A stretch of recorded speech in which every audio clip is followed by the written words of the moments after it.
you name that tune in fewer than 3 notes? I have a feeling you recognized it right away. And maybe, just maybe, even started doing a little dance on this Wednesday morning, the 5th of November, a mere 2 minutes after 9. Good morning. Thank you very much for stopping by, spending some of that valuable time you have with us. It is very much appreciated. And you are now a part of the most interactive radio program anywhere in the region. So welcome to it, and make sure you tell your friends. You are part of the interactive show. I don't know what they're doing, but obviously not investing their time as wisely as you are. That, of course, was Kylie Minogue with Locomotion. And what's interesting about that song is that version of it, the one you just heard from Kylie Minogue in 1988, was the third time that the song Locomotion reached the top 5 on the U.S. music charts. It did it 3 times and in 3 different decades. You can take it back to the 1960s when Little Eva made the Locomotion a top 5 hit in 1962. Grand Funk Railroad, right out of Flint, Michigan. Think about them every time we go down there with the Rangers to play the Firebirds. They took Locomotion to the top 5 in 1974.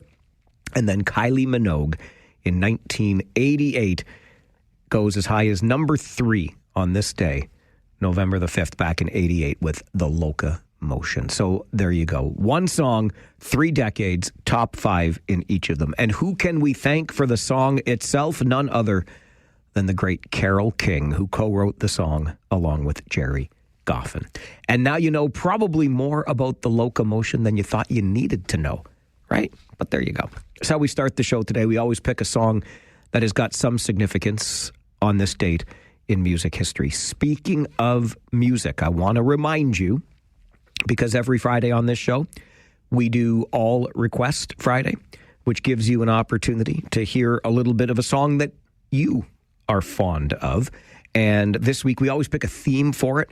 This week, given all of the talk in Ottawa about the budget, later this week, in fact, tomorrow, it's the fall fiscal update in Ontario. So all of this talk about money, your theme this week for All Request Friday is money. You figure out what that theme means to you, but you can request a song that is somehow connected to money. For example, I was thinking of starting the show with Johnny Cash on Friday. See what I did there? Anyway, money is the theme. Send in your requests via email to mike@570news.com, or when you call in to talk to us about the issues of the day, by all means, let that person on the other side of the glass who's answering the phone know what song it is you'd like to hear. Or if you want, just call in a request right now. We'll put it down on the list. We're on the ball that way. I mentioned at the outset, this is the most interactive radio program anywhere in this region. Phone lines open the minute we start every day. And here's Dave, Farwell's Force member number 47, already on the phone this morning. Good morning, Dave. Good morning, Mike. I had to call you because contrary to what your station or anybody else is saying, the 2 top stories this morning is not the budget nor the floor crossing of the Conservative member. Really? Really. Okay. Let me guess, Dave. If I know you as well as I think I know you, you've got some sports stories to share with us this morning. Oh. Strictly political. Oh, political. Okay, strictly political. So what are the big stories to you? The top 2 stories this morning is, first of all, the results of last night's number of elections in the United States. It was huge Democratic, all of it. And the second big story has an effect on our country. It's the 6 Republican Supreme Court judges which are going to make a decision on the tariffs. Oh, whether or not they're legal. Correct. Yes. Listen. At 10 o'clock this morning. Dave, you must be talking, at least in one sense, about the election of Zoran Mamdani, the mayor of New York, yes? Right. Okay.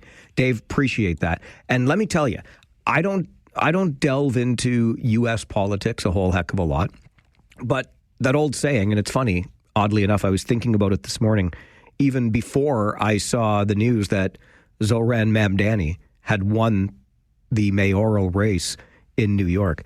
But when the U.S. sneezes, Canada gets a cold. This is an incredibly interesting exercise. And I promise you, on the show this morning, we'll go further into it. The winner is 34-year-old immigrant, wins the mayoral race in New York, and then takes direct aim at Donald Trump in his victory speech. Let me tell you, this is an interesting cat. I read a long-form story about him several weeks ago. I had not heard of him before because I probably don't pay as much attention to American politics as I should. But he describes himself as a socialist. Like, this is full-fledged Bernie Sanders type stuff. And I'm not saying that in a bad way. I'm just trying to give you a reference point.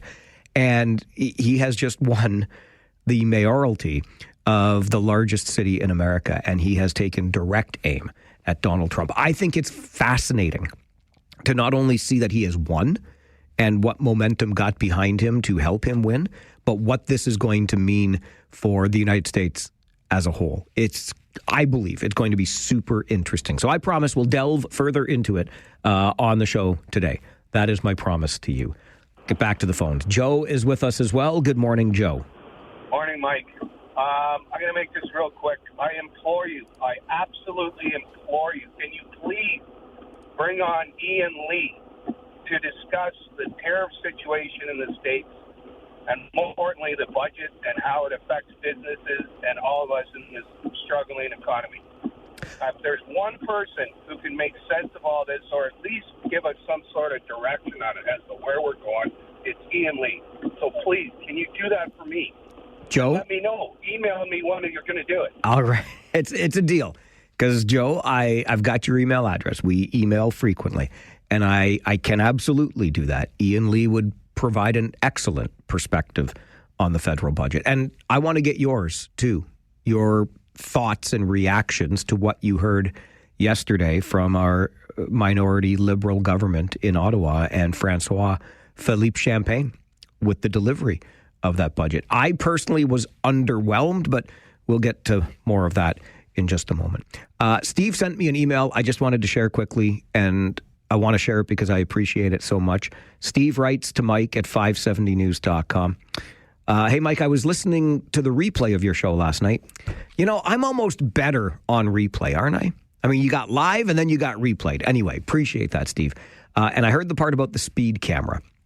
So if you missed it, I followed through on my promise, and it's posted to our Facebook page, the documentation of me driving through the speed camera zone on Weber Street at Sunnyside Public School.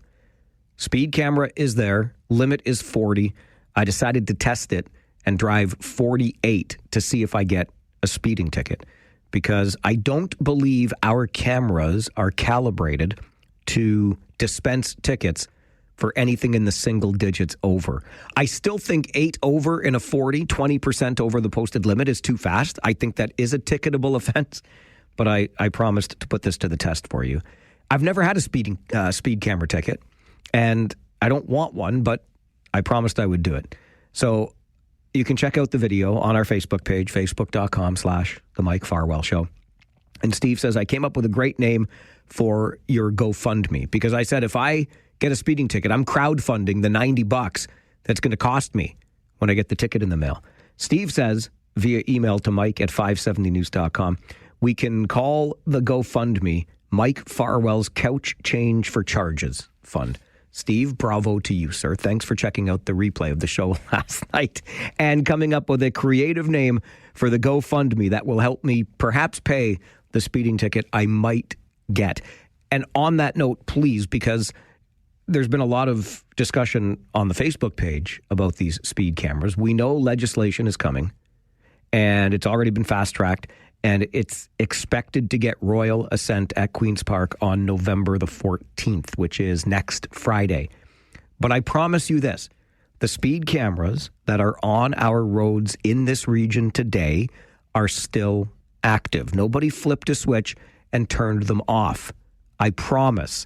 So please continue to drive accordingly, because right up until royal assent is given and the legislation passes, speed cameras will remain active. After all, our municipalities who have gone to great lengths and great expense to install them will want to collect as much revenue as they can from those cameras before they have to be turned off by law. So despite what you've been hearing and the legislation and the promise from the Premier, it has to go through the proper channels first. It can't stop until November 14th at the earliest. So speed cameras are still active in the region. I promise you. All right, let's get to that Farwell Show 5 for this Wednesday morning, the morning after the big federal budget. Number one, a second piece of Halloween candy with a pin inside has turned up in the region. Regional police say this one was also found inside a chocolate bar, specifically a coffee crisp, collected around Hudson Crescent in Kitchener. That's the River and Ottawa area. The first pin was also found in a coffee crisp, but in Cambridge. In both cases, police say no one was hurt. And I'm just wondering if somebody's got something against the old coffee crisp. I mean, our coworker, Christine Clark, brought in some treats that she said her kids will never miss. I hope her kids aren't listening this morning. Left them in the kitchen yesterday. And when I left yesterday afternoon, do you know what was left in the bowl? Almost entirely coffee crisp. Clearly not the most popular chocolate bar with folks here at Rogers Kitchener Radio. Number two on your Farwell Show 5 this morning, it's another big step towards extending light rail into Cambridge. A regional committee yesterday voting in favor of a staff recommendation to extend rail transit into Cambridge at a cost of $4.5 billion. The vote passed 15-1. The only dissenting vote was that of Cambridge Mayor Jan Liggett, who voiced her opposition. I was looking for a different route originally. The premise of the LRT has always been since day one to get people from one shopping area to another. And I strongly believe that it should be taking people from where they live to places of employment. And this is not doing that unless you happen to live nearby an LRT line and are you going to work into a shopping district. We will talk a little bit more about, in fact, a lot more about that vote yesterday and everything that happened around it, because it seems like deja vu all over again with the light rail discussion/debate in the region. So we will discuss it further at 11:30 this morning when Rob Deutschman, former regional councillor and former mayor of North Dumfries Township, joins us for some political R&D, as he does every Wednesday morning at 11:30. Number three on your Farwell Show 5 this morning, the media junket to sell the federal budget begins in earnest today. Prime Minister Mark Carney will hold an event in Ottawa this morning before going to the Liberal caucus meeting. And Finance Minister François-Philippe Champagne will speak to business leaders in Montreal this afternoon, trying to convince them that the budget delivers on the generational investments it promised. Number four, Prince Harry set to begin a 2-day visit to Toronto to attend events supporting veterans and the military community ahead of Remembrance Day. Prince Harry's last visit to Canada was in February when he attended the Invictus Games in British Columbia. And number five on your Farwell Show 5 this morning, I think Shane Bieber likes it in Toronto. The former Cy Young winner, acquired by the Blue Jays at this year's trade deadline, says he is exercising his player option and will remain in a Blue Jays uniform. Bieber said after Toronto's Game 7 World Series loss that he'd never been a part of a team like this. And that is your Farwell Show 5 for this Wednesday morning. What you just said is one of the most insanely idiotic things I have ever heard. At no point in your rambling, incoherent response were you even close to anything that could be considered a rational thought. Everyone is now dumber for having listened to it. Well, I think that's a little bit of a harsh judgment, but I'll let it stand. You're entitled to your opinion on these things. And there's been some judgment already cast on our federal budget from yesterday. How about that bottom line sticker number? $78 billion. That's the deficit for this fiscal year.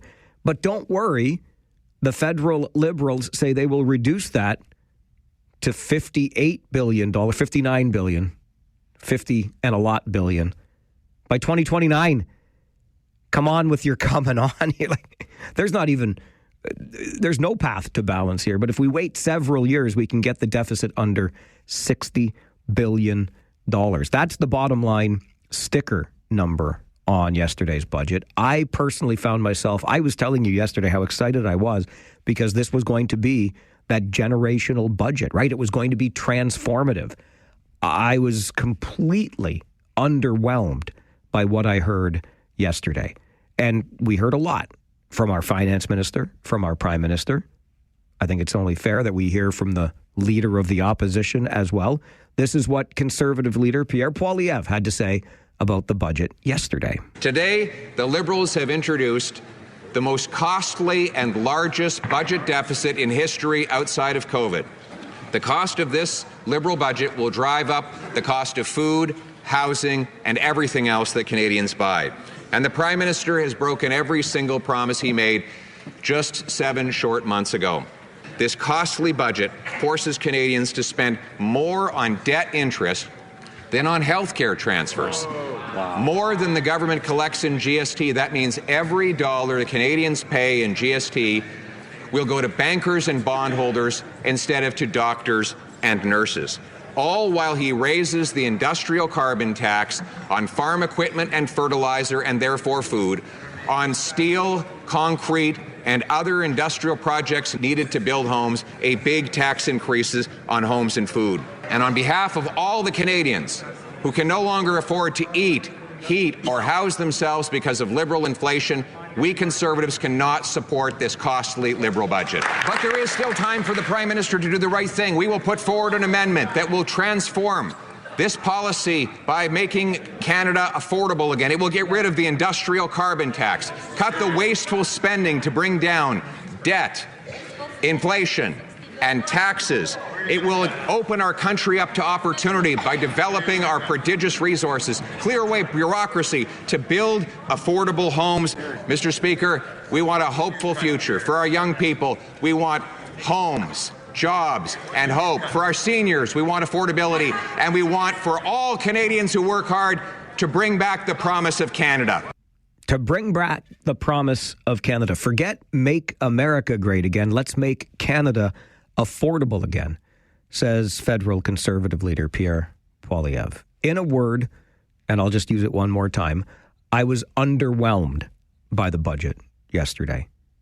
How are you feeling after what you heard? From the deficit number to the generational investments that weren't there? I'm not quite sure I could find them, but your thoughts always welcome. Reaction to the federal budget on the Mike Farwell Show this morning. This is 570 News Radio and Rogers TV. And Rogers TV. You can add Annette to the list started by Joe. The list of those of you who would like to hear Ian Lee's perspective on yesterday's federal budget. Ian Lee is a professor of business, Carleton University, and a terrific talk radio guest. We've had him on many times before. We will do that again. Annette sends an email to Mike at 570news.com, says, I second Joe's thoughts. Let's get Ian Lee on here. Annette is Farwell's Force member number 222. A 222 for Annette. Gary is on the phone with us this morning. Good morning, Gary. Good morning, buddy. Happy hump day. We've made it. I know. We're almost there. Oh, my God. That line from Billy Madison, I almost drove off the road. That is probably one of the best lines and a great movie. But, yeah, it was a good laugh. Just quick, correct me if I'm wrong, Mike. Was there some coming up at 9:30 about the e-scooters or something like that? That is correct, sir. We have a local man who's delegated to regional council about it and written a letter to the premier. So we'll be talking about it just after the 9:30 news.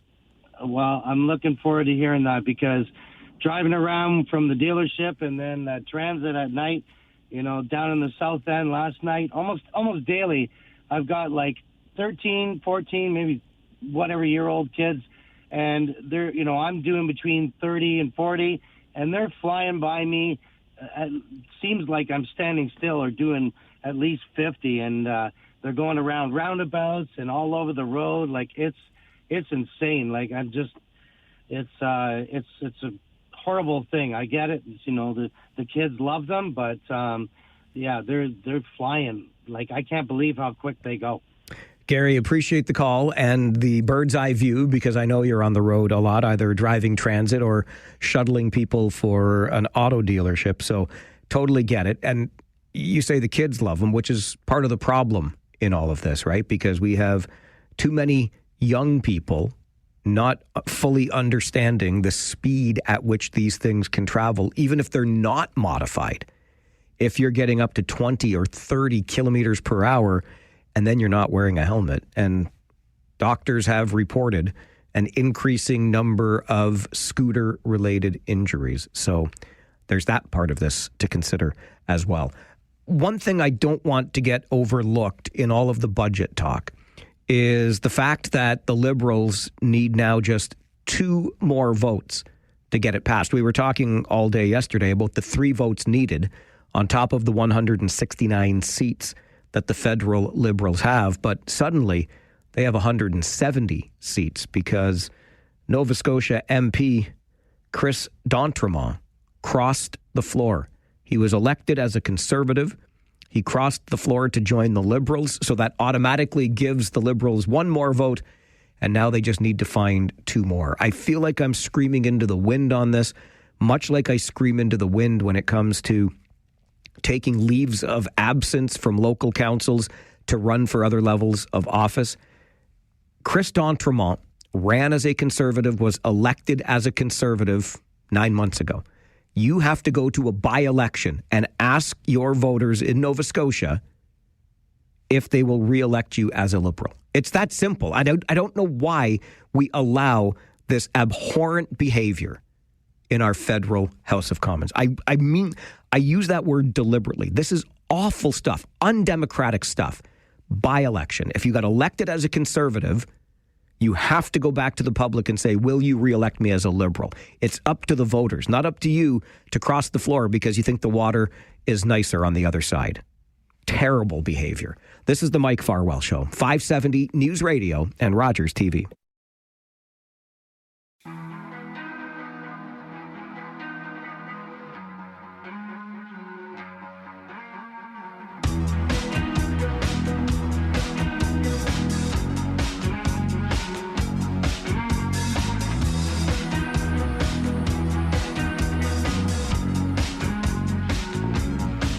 A subject we touched on yesterday during our monthly Ask the Chief segment. First Tuesday of every month between 11 and noon, we're joined by our police leaders, those being Chief Mark Crowell and Staff Sergeant Scott Griffiths, who heads up the Traffic Services Unit, and give you a chance with some direct access to those policing leaders to have your questions answered. And the issue of e-scooters, e-bikes, I don't even know what to call all of the e-things that are on our roads today, because the newest ones are these little vehicles, roof, 2 seats, and I first saw one on a multi-use trail headed along Fountain Street towards King and then into the Preston part of Cambridge. I posted it on our Facebook page some time ago, and it caused quite a stir, because apparently these are being billed as and sold as mobility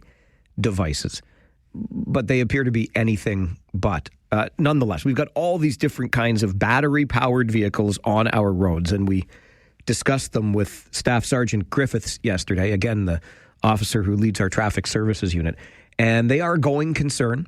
And yes, police here are considering a blitz, much like police in Toronto did a month or so ago, on these various vehicles, because they're being used in places on sidewalks, etc., where they ought not be used. Not to mention, they're being used improperly without the proper safety equipment, etc. Arnold Radford is a local man who has been at the center of this discussion. He has delegated before regional council. He has appeared on this show before. He was featured in a story in the Waterloo Region Record, and he joins us to talk more about it this morning. Arnold, thank you for making the time again, and good morning.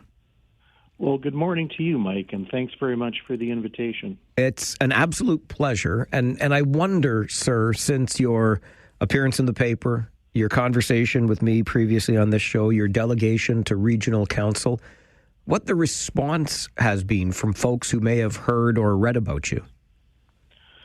Well, the response from the community has been very positive. People are starting to learn a lot about this issue, and there are many aspects to it, as you just described. Someone that has mobility issues themselves and requires an electronic mobility device should not have to worry about other mobility devices, motorized devices that speed heavily compared to their 12-kilometer-per-hour limit on sidewalks.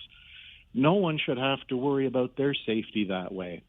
The same goes for the young child and their parents who are on a trail or on a sidewalk learning to ride their bicycle with training wheels.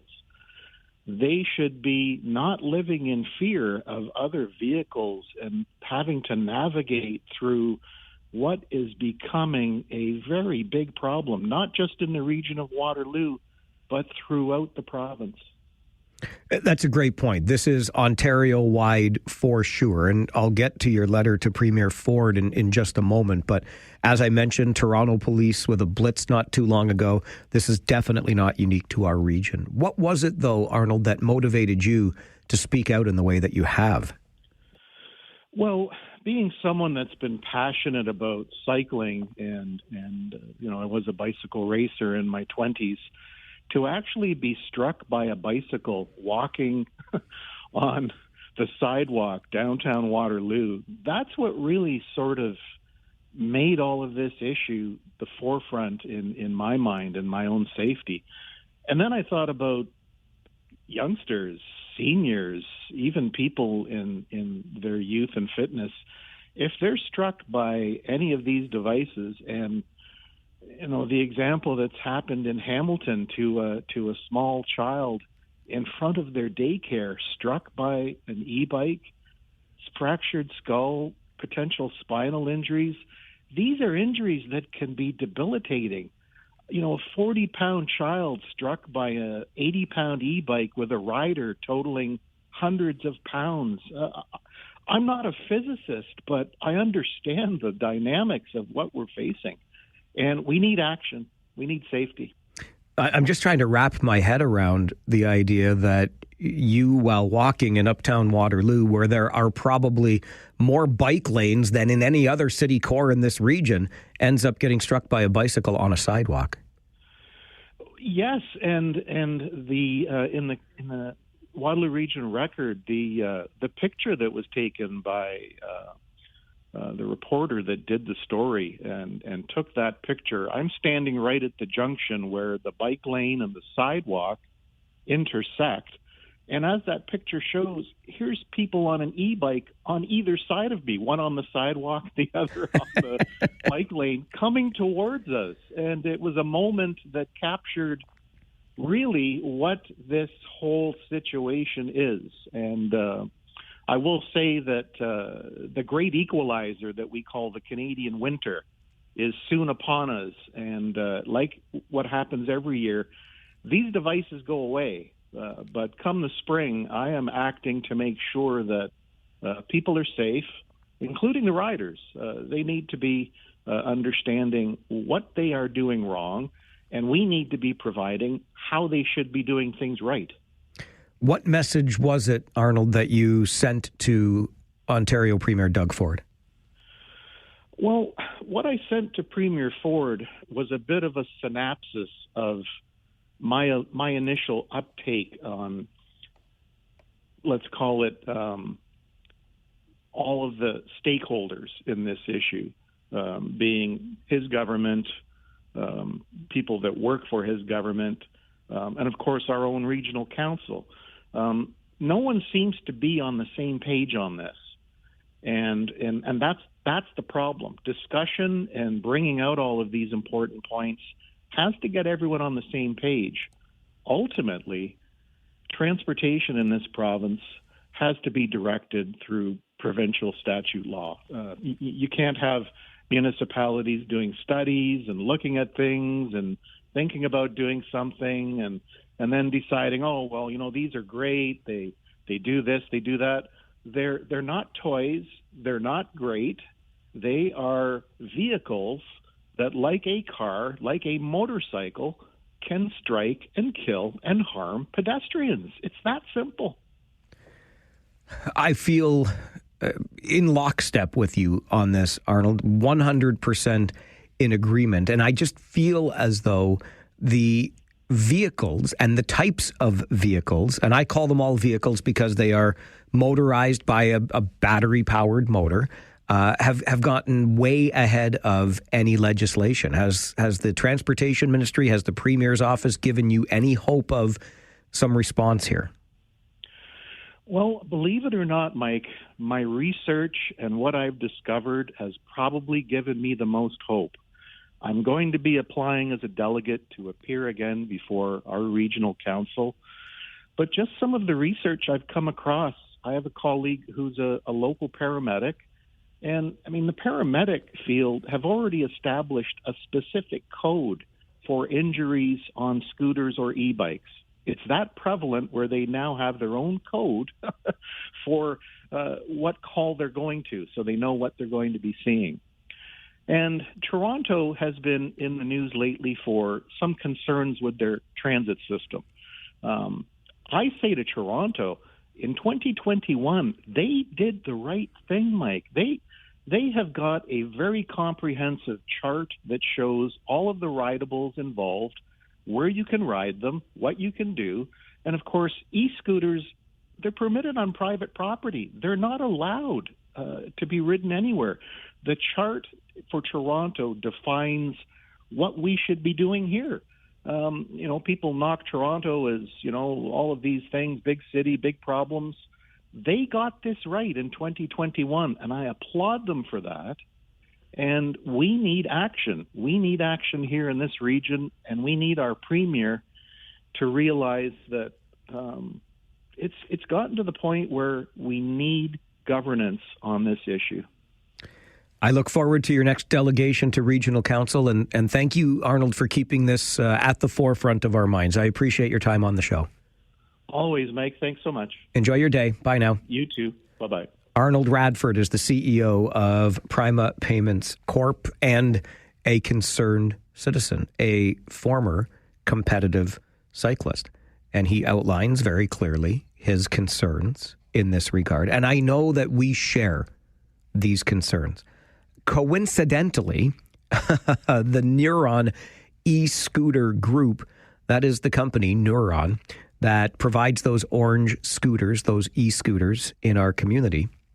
And they have just wrapped up, according to their own messaging, just came out this morning at 6:30, another record e-scooter season in the region of Waterloo. One user traveled 95 kilometers. Riders traveled a total of almost 236,000 kilometers this year. And 9 out of 10 people, says Neuron Mobility, 9 out of 10 people say e-scooters have had a positive impact on the region of Waterloo, improving mobility, air quality, and reducing congestion. So another record e-scooter season, according to the company that provides those orange e-scooters to us in the region. Coincidentally, that data released this morning ahead of our conversation just now with Arnold Radford. I honestly love these things. Love them insofar as what they are intended to do. We talk all the time about that quote-unquote last mile, or, to Canadianize it for us, that last kilometer of a trip, getting you to and from that bus stop or that LRT stop, right? We talk all the time about how, well, the LRT is great, but it only runs north-south. What about all these east-west connections, yada, yada, yada. You've got one of these scooters. and you can take it from your home or from your office to the transit stop. Like, that's a beautiful thing. What a great way to get around. Zero emission, low cost. I could go on and on. The problem is we have gone e-vehicle, and I'm classifying them as vehicles because if it's powered by anything other than your own steam, your own energy, it's a vehicle. We've gone e-vehicle crazy. There are too many of these things, and they can go too damn fast. Simple as that. Even at 32 kilometers an hour, which is the typical speed, if you will, for these devices. That's way too fast when you are riding them recklessly. And don't even get me started with these so-called mobility vehicles, the enclosed vehicle with 2 seats inside that I first saw on the multi-use trail headed into Preston along Fountain Street, just at the base of Shaunt's Hell, headed to King Street and on its way into Preston, just past the mill. I was blown away when I first saw this thing. I thought, what the heck is it? Posted the video on our Facebook page. And you told me this is a mobility device. The hell it is. The hell it is. And I don't know about you, but I've seen it twice now. Twice I have seen, it's a little blue one. So this one that's posted on our Facebook page, facebook.com/The Mike Farwell Show, was like a wine color burgundy, if I remember. Anyway, whatever. There's this almost robin's egg blue. I've seen it twice. Once on Victoria Street and once turning off of Queen onto Weber in a live lane of traffic.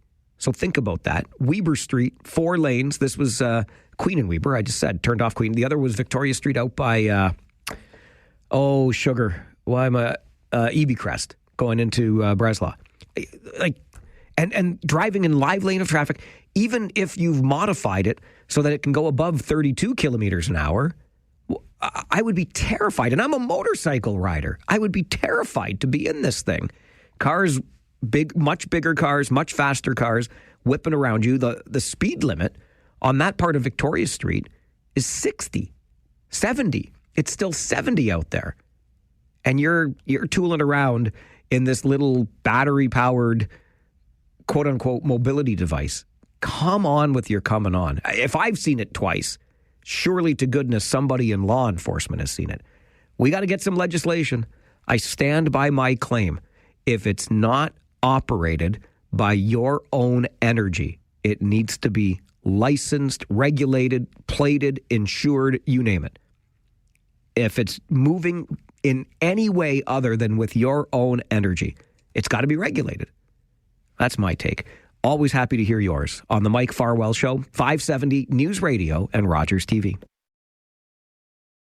Ultimately, transportation in this province has to be directed through provincial statute law. You can't have municipalities doing studies and looking at things and then deciding, these are great. They're not toys. They're not great. They are vehicles that, like a car, like a motorcycle, can strike and kill and harm pedestrians. It's that simple. Arnold Radford is the CEO of Prima Payments Corp. He has taken it upon himself to be the voice of the community when it comes to e-devices. I'll soften it to that instead of calling them all vehicles or machines. E-devices in this community. He's delegated to regional council. He sent a letter to Premier Ford.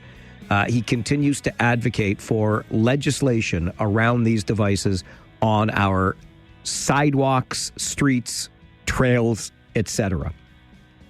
Sue, Farwell's Force member number 4, sends an email to Mike at 570news.com. I live uptown Waterloo, use a walker. It's open season here on pedestrians, getting too dangerous to walk on a sidewalk. They speed and come up behind you. Enough. Sue, I'm sorry to hear of your experience. And I agree, come up behind you. They're very, very quiet. Like you're hunting rabbits. Be very, very quiet. Michael sends an email to Mike at 570news.com with video attached right down by Wren at Midtown, a.k.a. Grand River Hospital.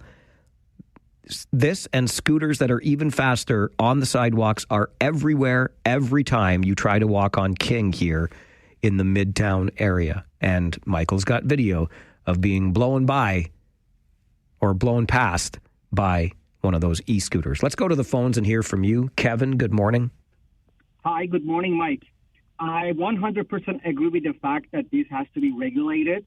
Well, there are a few things. First of all, looks like helmet is not mandatory for riding those because I haven't seen any person with that.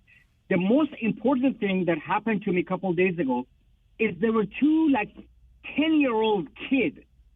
They zoomed by me so fast I couldn't even get myself together. There is no minimum age of riding those. There is, though, actually. You're 16. That's part of the problem. But the thing is, look around. I mean, where I work in the plaza, I mean, this is a 10-years-old kid. They're racing each other. Yeah, they think they're toys. You're right. And there is no helmet. There is no, and when my daughter was 5 years old, she had to wear a little helmet with training wheels and everything. And I'm thinking, what's happening here? Somebody has to die, or even themselves, they're going to hurt themselves. You're absolutely right. Anything that is not powered by human energy must be regulated, licensed, insured with a helmet. Same thing that we wear seatbelts inside the car. So I hope this gets legislated by Doug Ford. Kevin, thanks for the call. Appreciate that. And remember the case that Arnold cited from Hamilton. A 5-year-old boy outside a daycare. Head trauma, possible spinal injury because he was hit by a scooter whizzing by. Andre, I got about 60 seconds. Good morning, Mike. Well, I have to say that, again, good idea, bad planning. They should have a helmet, definitely. I know kids around here, they're 10, 12 years old, and they have these e-boards, and they go 40 kilometers. It's so fascinating. I know back in my days, it was soapbox. You needed a hill for it. But it's a gift, it's a privilege, but it needs adjustment because I got hit twice on the sidewalk, and I'm sick and tired of it. So I'm going to start getting a pair of shoulder and a helmet, a football helmet, and if it struck me, I'm going to strike it back. Actually, Andre, get shoulder pads and a hockey helmet, and then just body check because that's a little bit more Canadian. But I think Andre is spot on when he says good idea, bad execution. The barn door is so wide open on this, and we're going to have a hell of a time, I think, trying to close it again. But something needs to be done. Legislation needs to be brought into effect here. An update from the 570 News Center, and then Wednesday mornings, 10 o'clock, the Blacklocks reporter minding Ottawa's business joins us next on the Mike Farwell Show, 570 News Radio and Rogers TV.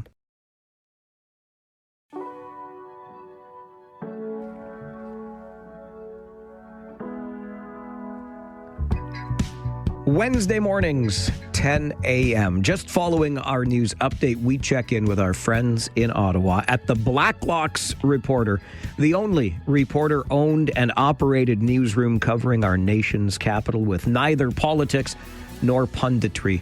I strongly recommend every week you check it out, blacklocks.ca.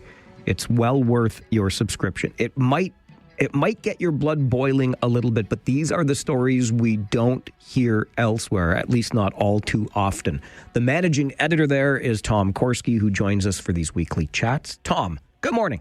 Morning, Mike. I've described my reaction to yesterday's budget as underwhelming. It didn't have that generational investment or transformative nature that I was led to believe it might have. I don't know. Other than separating operating from capital, I'm kind of meh on all of this. But maybe, Tom, that's just because I missed the tax break that the federal government is offering us on boats, personal aircraft, and foreign-owned vacant realty. Excuse me? This is the heyday of the Chrystia Freeland era, the Department of Finance. And this is not ancient history. She did this only 3 years ago, imposed a 10% luxury tax on automobiles over $100,000. That one remains, by the way. That one hurts. I mean, $100,000, we're not talking Rolls-Royce. That's an electric Ford F-150 pickup. Also imposed a luxury tax on $250,000 boats and aircraft. Boat manufacturers in particular in Canada were just incensed, Mike. They went to committee and said, don't you see? People are just going to go across the lake, buy from an American supplier, and save a fortune. Cabinet's now saying, effective today, today's the big day. If you want a boat, Mike, and I know you've always had that dream, you can save a lot of money on the repeal of the luxury tax on boats. The vacant real estate tax is an oddity. That was also supposed to be a tax on foreign speculators who bought real estate in Canada, residential property, and left it vacant. And it was supposed to collect billions, and Minister Freeland in the day said this is going to really go after those speculators she blamed for driving up housing prices. They're getting rid of that tax. Strangely, it was never collected. They estimated the billions in revenue, but they were phantom billions. They were never collected, and now they're getting rid of it. On vacant realty, which is one of the parts here that really I think stands out. So these houses, it's pure speculation. The house sits empty. Who knows what state that it's in, and yet the tax has been repealed on it. It has, but it became really a game to drive mice crazy. Foreign non-resident foreigners who own property in Canada had to every year fill out a 6-page form. And they had like over 350 employees at Canada Revenue Agency sorting through these forms. Anyone who's lived in a city that has a municipal vacant property tax knows, and I'm not giving people tax advice, it's not hard to bypass that. And apparently the 350 tax collectors at the Revenue Agency came to the same conclusion. Let's see, what were the figures? 579,000 foreign non-resident foreigners who own vacant property or own property in Canada submitted those forms. 579,000. 478,000 of them figured out they had no amounts owing, which left just a few suckers who had to pay this tax, though it was never collected in the first place. By the way, what was the overhead? $59 million administration cost. Sounds about right. Honestly. Okay, so maybe we can find some good news here. Perhaps the feds were listening some months ago when you and I, Tom, talked about that 2 billion trees program. You broke it down as to the cost to date, the number of trees that were actually planted, and I think we agreed never going to happen. Well, they've wound it down. No 2 billion tree program anymore. Interesting. It took 6 years. It cost over $250,000. They had 50 employees moving the paperwork on that and the Department of Natural Resources, and now it's gone. It was interesting that people in the climate change community, and I mean people like the Canadian Meteorological Oceanographic Society, said this was overrated, it was a waste of money. And my favorite was the Department of Natural Resources memo we got through Access to Information, who said they were never going to plant 2 billion trees in the first place.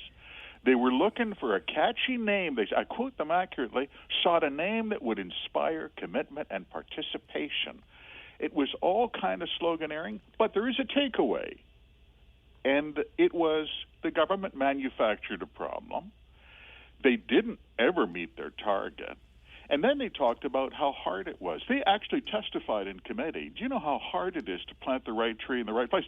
Because it's not like trees just do that naturally, dropping seedlings everywhere for the last 2 billion years, let alone 2 billion trees. Trees, no problem. Yale School of Forestry, Mike. I laugh. Over 300 billion trees in Canada. I laugh lest I cry, Tom. Honest to goodness. Do you know how hard it is to plant a tree? I planted one in the backyard. I should have done it on this program. Might have helped out a bit. Okay, budgets are all about spending, how we're going to spend, what we're going to spend, where we're going to spend it. But in a slightly different vein, we're spending how much to provide room and board for illegal immigrants in this country? $195 a day. Interestingly, that's down a little bit. They found a way to economize. They've trimmed that cost by $29 a day. These are average figures from the Department of Immigration. Illegal immigrants, average cost per hotel room on arrival, $132 a night. Meals, average $62 a day. That's down from $84 last year. Isn't that interesting? They're looking for some savings. Of course, MPs ask these questions. This is in a House tabling. because it drives them out of their minds. There's an interesting report coming, Mike. It's by the Budget Office, so you know it's on the level. And they've asked themselves the question, what do illegal immigrants actually cost per person?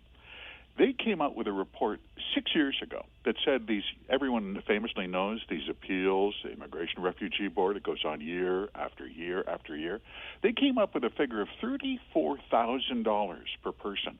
Illegal immigration is the most expensive foreign aid program you ever saw, and a lot of parliamentarians don't want to talk about that.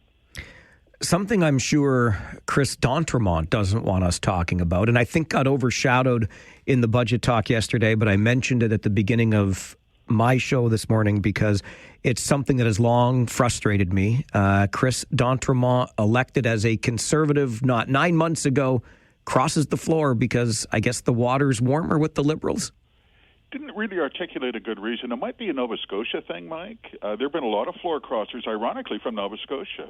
Scott Bryson famously quit the Conservatives, went to Liberals, became Treasury Board President. There was a Green MP, Jenica Atwin from Halifax. She quit, went to the Liberals. All their careers are short. If it's regional, I have to tell you, by the way, where I'm from, they just, your constituents just want to shoot out your tires if you do this. And I'm talking about the New Democrats. That's not even Conservatives. New Democrat leader Don Davies, he's from Edmonton, now MP for Vancouver Kingsway. You ever get him on the phone and say, hey, what about floor crossing? You will see a man's blood pressure go up. He actually wrote a bill to abolish the practice, saying you want to cross the floor, buddy, you resign and face your electors in a by-election. He called it betrayal of trust of the First Order. Yeah, Westerners, they get hot on that. I do too. I just found myself in alignment with Don Davies. Go figure. Tom, keep up the great work. Appreciate your time this morning. Thank you, Mike. Tom Korski is the managing editor with Blacklock's Reporter. That is the nation's capital. Only reporter-owned and operated newsroom. Check it out for yourself. Well worth the subscription at blacklocks.ca. Tom joins us every Wednesday morning as we mind Ottawa's business together here on the Mike Farwell Show, 570 News Radio and Rogers TV.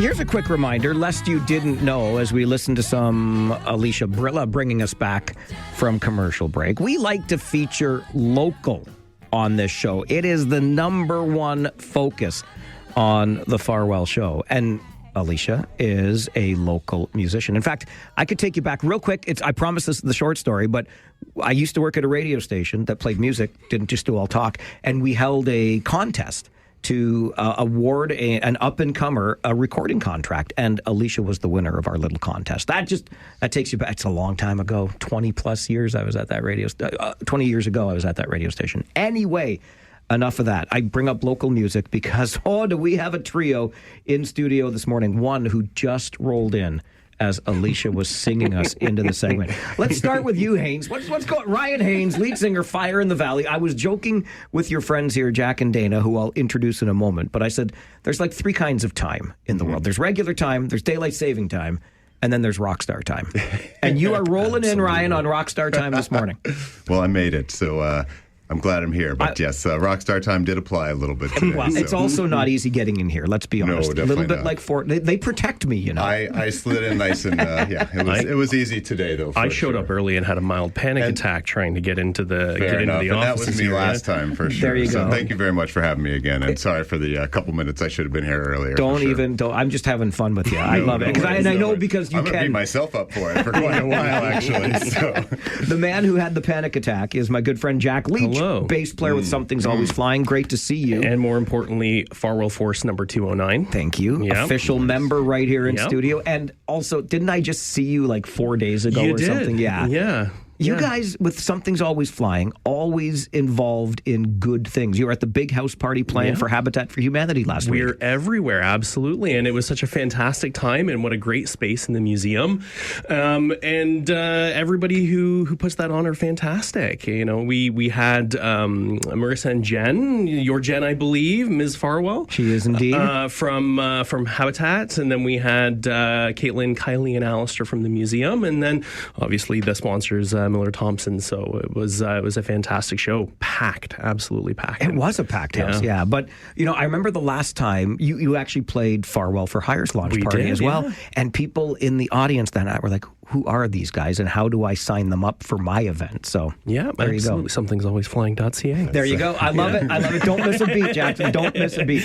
And we have the lovely Dana Kay and the Remedy in studio with us as well. Yeah, thank you for having me. Thank you so much. An absolute pleasure. Great to see you here. The three of you are here because it is being billed as, and I think it's rightly so, an epic night. One epic night with three amazing bands. Those bands, Fire in the Valley, Ryan's band, Dana Kay and the Remedy, and Something's Always Flying, playing at Rural Roots in Elmira on the 15th. That is 1 week from this Saturday. Dana, let me start with you. Sure. What's it like collaborating with other local bands like Fire in the Valley, Something's Always Flying? Well, it's super exciting. Our paths cross, but we are all working in all different places all the time, and it's rare that we get to come together on one day and actually interact with each other, have a night that's together. Sometimes we hop up on stage with each other just for the sake of having a moment or a jam up there, and it's just such a rare thing that we get to do among it. So I think it's pretty special, and we got to do it this past spring. We had an absolute blast doing it, and then Roger from Rural Roots, I talked to him about maybe potentially doing this out there, and he was on board. We could not be more grateful, and we're super excited to put this together again and get a chance to do it one more time. You know, Ryan, the word co-opetition was once used. I can't remember the context, that's but good. I like it. Okay. Because obviously you're all out there gigging. It applies. You're It all does, out there yeah. hustling, but and you probably play, you know, the same venues on different nights over the. Yep. But this is the local music scene collaborating or cooperating, and so competition, I don't know, you want your gigs, you know, Dana wants hers, and Jack and Something's Always Flying want theirs, but Fire in the Valley, and we can all come together here. Yeah, and at the end of the day, it's about communication between the bands. For example, our set lists, we have to coordinate, make sure we're not playing the same song. Sure. We're going to do that the same with some venues as well, to the extent of our ability. Clearly, things are set 6 to 8 months, sometimes a year out. But yeah, absolutely. It all started just talking to Mr. Stephen Ropp and getting going with him. He came to one of our shows out at in St. Jacobs, and that's kind of how this all started. So lovely to pull Dana in. I know my wife has known you forever. I mean, Yes, it's actually since kind of a grade small school. world. So yeah, it's been wonderful. And what I really love is the work ethic of everybody. All of the musicians, they all come on time. They all do their homework. They make sure they come in and they get it done. And it's going to be such a nice event. Rural Roots has grown so much since we started playing there over the last 5-6 years. Roger has done such a fantastic job of incrementally doing a little bit of improvement here and there. And now it's a nice big venue. So it's going to house all of us. And oh man, we're going to rock. And it's going to be a great event. Yeah, I have no doubt that you are. And I love that Stephen, who's the drummer with Something's Always Flying, sees you at one event, thinks there's collaboration that could happen, and here we are. Did he make you name drop him today? Because I know Roper a little bit. Like, okay, It's in my notes, actually. Yeah, I was Jack gonna was say. supposed to. No, he didn't. You didn't but- get the text. Yeah, but he's been the biggest ally of getting us all together. Yeah, sure. And he makes calls, he sends texts, he does all those things that each show require, and he puts them all together very nicely. Because each show it's a big problem, big complicated problem, and you have to go down the list and solve each one of those little problems to put it on properly. And he does that so well. So Jack, let's talk again. about the local music scene. I often say that it's an underappreciated group of talented musicians in our community, singers, players, you name it. What's it like locally right now for bands? It's a very rich scene at the moment. I think you look at what Dallas is doing, you look at what Edelweiss is doing, you look at what Roger at Rural Roots is doing. There's a lot more venues available now than there were, say, 10, 15 years ago. I think we went through a slump back then, but things have started to come back. And not only that, I think we're seeing a lot more fresh, new faces in the music scene. There's new bands out there that have new air quotes. Some of these people have been practicing in garages and basements and jam rooms for a couple of years before getting out there. But you're seeing a lot more on the circuit, and it's fresh, it's new, it's exciting, and we're a little bit of the old breed.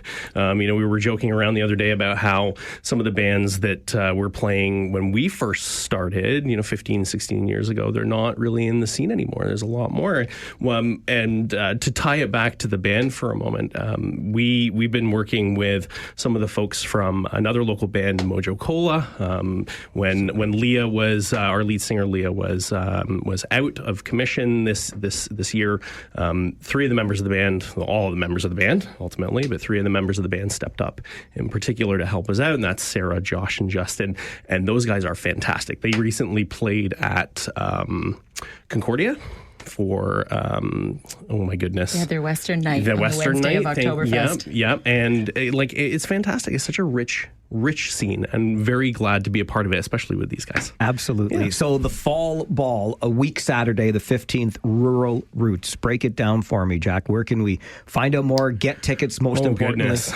Yeah, so I think if you were to look up any of our Facebook pages, you can find tickets available on there. It links back to Eventbrite. I don't have the URL off the top of my head. I know our website, somethingsalwaysflying.ca, does have a link to Fall Ball tickets. Ours too. Yep. So they're out there, they're available, and please come and join us for a fantastic evening of music. I am very excited, very, very excited. Something's Always Flying, Fire in the Valley, Dana Kaye and The Remedy, all together in the same place a week Saturday. Dana, what kind of music are we going to experience?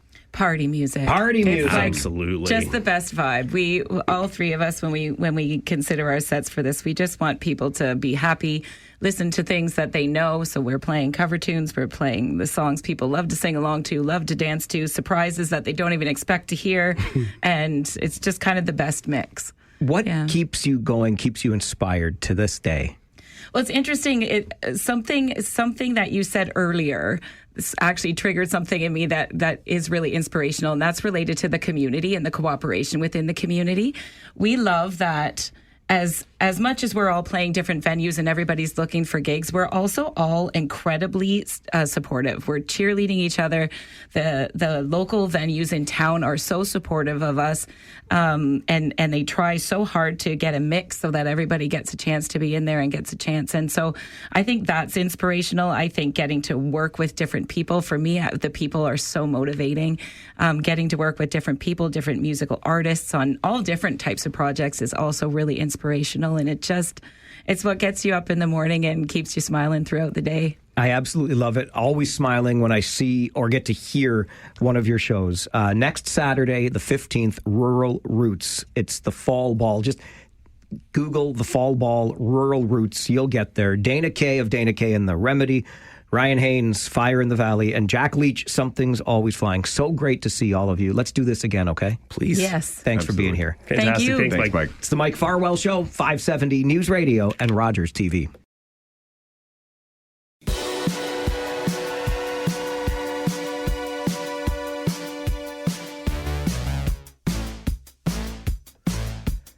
I guess in some senses, we're helping you plan your weekends here on the show. We just had three local bands, Dana Kaye and The Remedy, Fire in the Valley, and Something's Always Flying, in studio to talk about the Fall Ball. One epic night, three local bands out at Rural Roots Brewery in Elmira. Next Saturday, the 15th. That, of course, will be in the evening, so why not during the day check out OMA's Siskona Holiday Market. It runs from 10 until 2 next Saturday, and joining me to talk more about it, Jamie Groh and Penny Cressman. Jamie, good morning. Good morning. morning. And Penny, good morning to you. Good morning, Mike. Jamie, let me start with you. For those who do not know Oma's Siskona of KW, can you tell us a little bit more about your organization?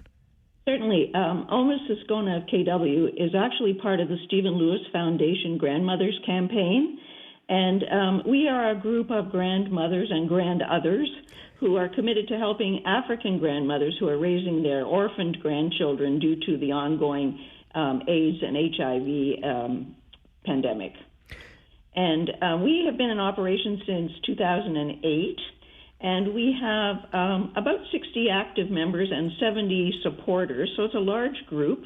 And since 2008, we've raised more than $1 million.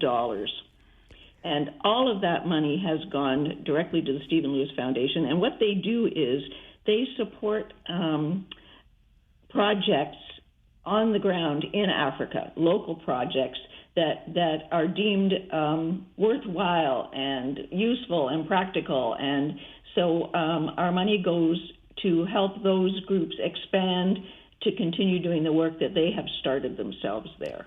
I'm glad that you mentioned that amount raised, Jamie, because since 2008, so 17 years and more than $1 million now raised. That is quite the milestone. It is. How does it feel to have accomplished that much in such a relatively short amount of time? Well, it's interesting because every year we get a report about how much money we have sent to the Stephen Lewis Foundation, and we are in awe, really, of the support that we have received from the community and from our members. So one of the other ways, of course, the community can support, and Penny, I'll bring this over your way now, is the holiday market coming up next Saturday, the 15th. Can you tell us more about it? Yes, certainly. We've been going now for all those 17 years with this fall fundraiser, and this year we are going to have sales of gift baskets and jigsaw puzzles, baked goods and preserves, and a marketplace with crafts and quilts, tote bags, and other Christmas items, and greeting cards, and orders for Guns Hill artisan cheese. So it's a one-time fundraiser, but we also raise money online and invite people who cannot come or who wish to also support us online. How can we find the online address? What is that? You can go to our Oma Siskona, which, by the way, means grandmothers together in an African language. You can go on our website, which is omas-siskonakw.org. But if you just Google Omas Siskona, it will come up, and there's a donate button right there on the site. That makes it nice and easy. And yes, I'm on that site right now, omas-siskonakw.org, or just Google Oma's Siskona KW. It'll take you to the site. Easy to donate that way. Penny, this is one of many fundraisers you do through the year, isn't it? You keep pretty busy, you grandmothers and grandothers. We do. Any suggestions? And actually we have grassroots things like members who have significant birthdays will ask for money donations to the Stephen Lewis Foundation instead of gifts. Or they can have a games night at their place and have money, or a dinner. Lots of little ways that we can do it. And then we also have our events, and then this is our big annual fundraiser. How much what did you raise last year on this fundraiser? How much do you hope to raise this year? Oh, our first year we thought maybe we would make, what do you think, $5,000? We made $15,000 our first year, and ever since then we've made at least $25,000. That is incredible. In one day, one market, plus the online pledges. Yes. The online has been successful in the past to raise at least a third of that. I love the work that you're doing. I love the energy that you bring to our community. So thank you for that. And I hope you have a great holiday market next Saturday. Thank you for joining the show this morning. Thank you, Mike, and thank you for having us. Yes, thank you very much. It's always a pleasure. Enjoy your day. Bye-bye. You too. Bye-bye. Jamie Groh, Penny Cressman, members of Oma's Siskona KW. $15,000 their first year. They thought they might raise $5,000 at this holiday market. They raised $15,000 the first year and never less than $25,000 since. 17 years strong, Oma's Siskona of KW, and they've raised more than $1 million for the Stephen Lewis Foundation. So, to the matter at hand, next Saturday, the 15th, between 10 and 2, all you have to do is go to Christ Lutheran Church, which is an easy one to find with ample parking, right there on the corner of Davenport and Lexington in Waterloo. Okay, Christ Lutheran Church on Andale Road near Davenport and Lexington in Waterloo. Pop in there, 10 until 2, next Saturday. Find gift baskets, find baking and preserves, find those jigsaw puzzles, a marketplace, a tea room, greeting cards, and more. And all funds raised will support the work that Oma's Siskona of KW is doing on behalf of the Stephen Lewis Foundation. You can also find them online, omas-siskonakw.org, or just Google Oma's Siskona KW, and you'll get to their site. You can make a donation online or attend that holiday market. Yes, it is that time of year. Yesterday, we talked about the Nutcracker Market coming up in Ayr this weekend, which will be benefiting It Takes a Village in Ayr, helping out those who are less fortunate in the village of Ayr. And then next Saturday, the 15th, it's the Oma's Siskona Holiday Market. Perfect way to start some holiday shopping. 10 until 2 at Christ Lutheran Church on Andale Road in Waterloo. That's right there near the corner of Davenport and Lexington. Going to take a quick break. When we come back, it's back for another year, and this is about as easy and plentiful an online auction that you will find. We'll tell you about it coming up on the Mike Farwell Show. This is 570 News Radio and Rogers TV.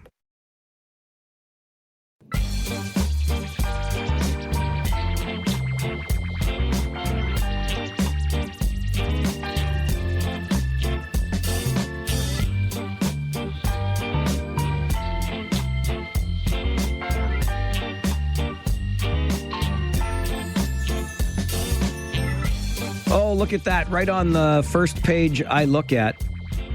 Leafs tickets for a game against Chicago, for a game against Florida, for a game against Minnesota, game against Detroit, Buffalo. I could keep going. There are lots of Leafs tickets on this site. The first page that I look at, this site just so happens to be the Rotary online auction site, which has launched for another year. And here to tell us more about it, Vince Cerullo, who's the chair of the Rotary online auction. Vince, good morning. Good morning. How are you? I'm excellent, thank you. How are you? We're doing fine, thank you. Glad to hear that. Along with Vince, we've got Bill Proctor with us as well. Bill, the past president. Bill, good morning. Good morning. Great to have you here as well. Vince, let me start with you if I can. How long has this Rotary online auction been running now? Yeah, this has been going 25 years, and it started as a live television auction by the Milton and Oakville Rotary Clubs. In 2006, it converted to an online auction, and I think we joined about 10 years ago, so around that time, that the Kitchener Rotary has also been part of the online auction. So it's been part of the Rotary for fundraising initiative for quite a number of years now. Now, I know that the auction has launched. We are underway for another year. RotaryOnlineAuction.ca is the website we can check out. How does the auction work, Vince? Much like, I guess, any online auction. You register, and registering now allows you to view the items. You can view without registering, but registering allows you to view and then also place bids. You can place bids before the auction closes, which is on the 15th. And then you can also place incremental bids along the way, max bids, all that kind of stuff. So registering is important if you want to bid on the items. What are the funds that are raised in Kitchener then used for, Vince? Well, the funds that are raised here in Kitchener by the Kitchener Club are used to support local communities. So we'll support the Better Tent City. We'll support the KW Wara Club. And Bill can probably speak on this a little bit more than I can. So, Bill, do you want to handle that one? Sure. We support Kids Ability, the House of Friendship. There's dozens of organizations that we've supported over the years. Regards to the House of Friendship, we helped supported the Women's Addiction Center. There's really, our list goes on, about 100 different organizations that we have supported over the last number of years.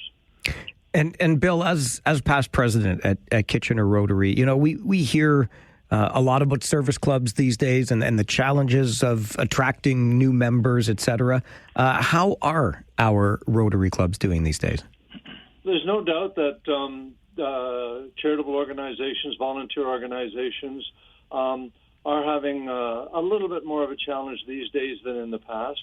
But what we have to do, and then we are doing, is adapting. We're finding new ways to attract younger people, to keep people more involved, changing our meeting formats, changing some of our expectations. And over the last few years, we've inducted quite a few new people, and we're listening to them, and we're doing okay. We're always looking for new members, and anybody can reach out to us and find out more about us. What was it, Bill, that drew you to Rotary initially? My background was in education, and one of the major projects of Rotary International is youth exchange. Of course, the pandemic put a bit of a dent into that, but we're getting back into that. Thousands of students every year go on a Rotary exchange, and they live in another country for a full year. They're hosted in Rotary families, and they learn about life and culture and language in other areas, and it's a way to promote understanding and peace. So that got me into Rotary, but I soon learned that there's far more into it. The motto of Rotary is service above self, and that's what we're all about. The amount of work that we do around the world is just phenomenal. Vince, what about you? What attracted you to Rotary?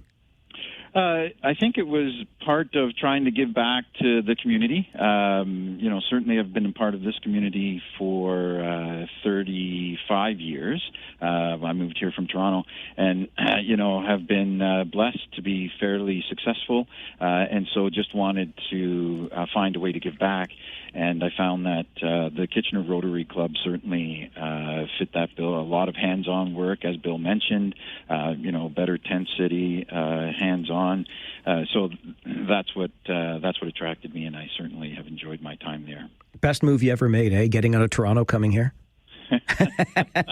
I kid, Vince. The traffic is a little bit better around here, right? Yeah, we'll go with that. Okay.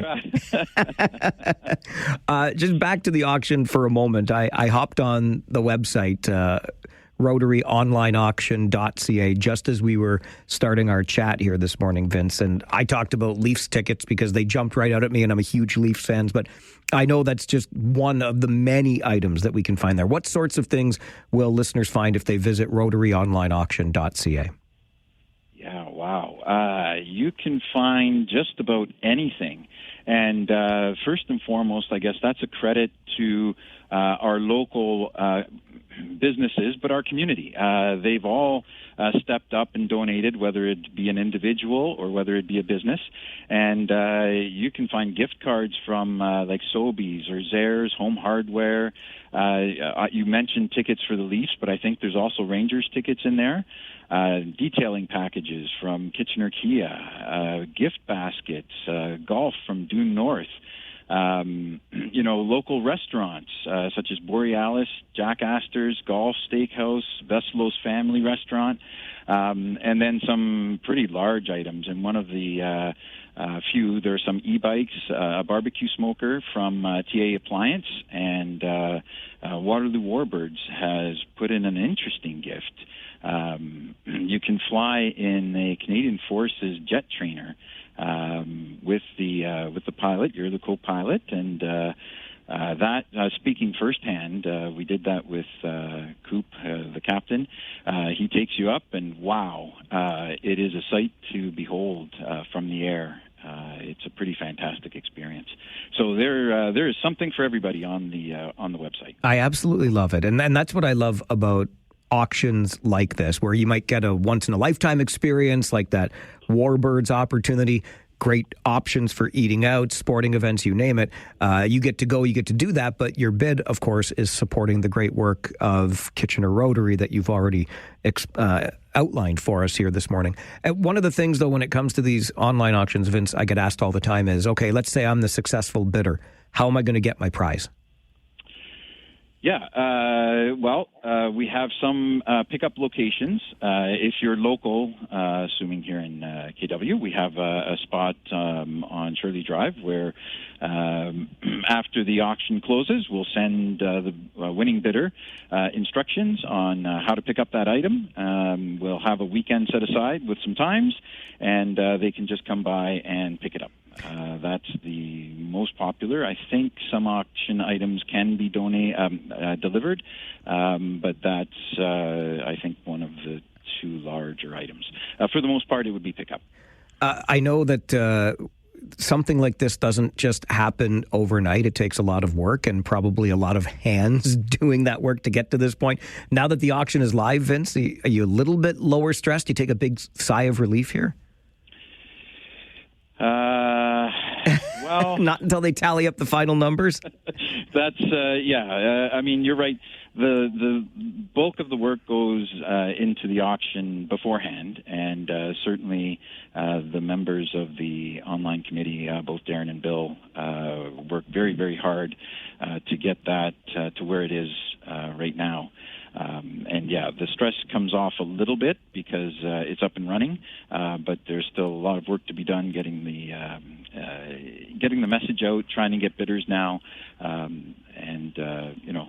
seeing it over the finish line. Absolutely. Hopefully we can send some of those bidders your way. Just before I let you gentlemen go, and Bill, I'll direct this back to you because we were talking about service clubs today and what attracted the both of you to these clubs.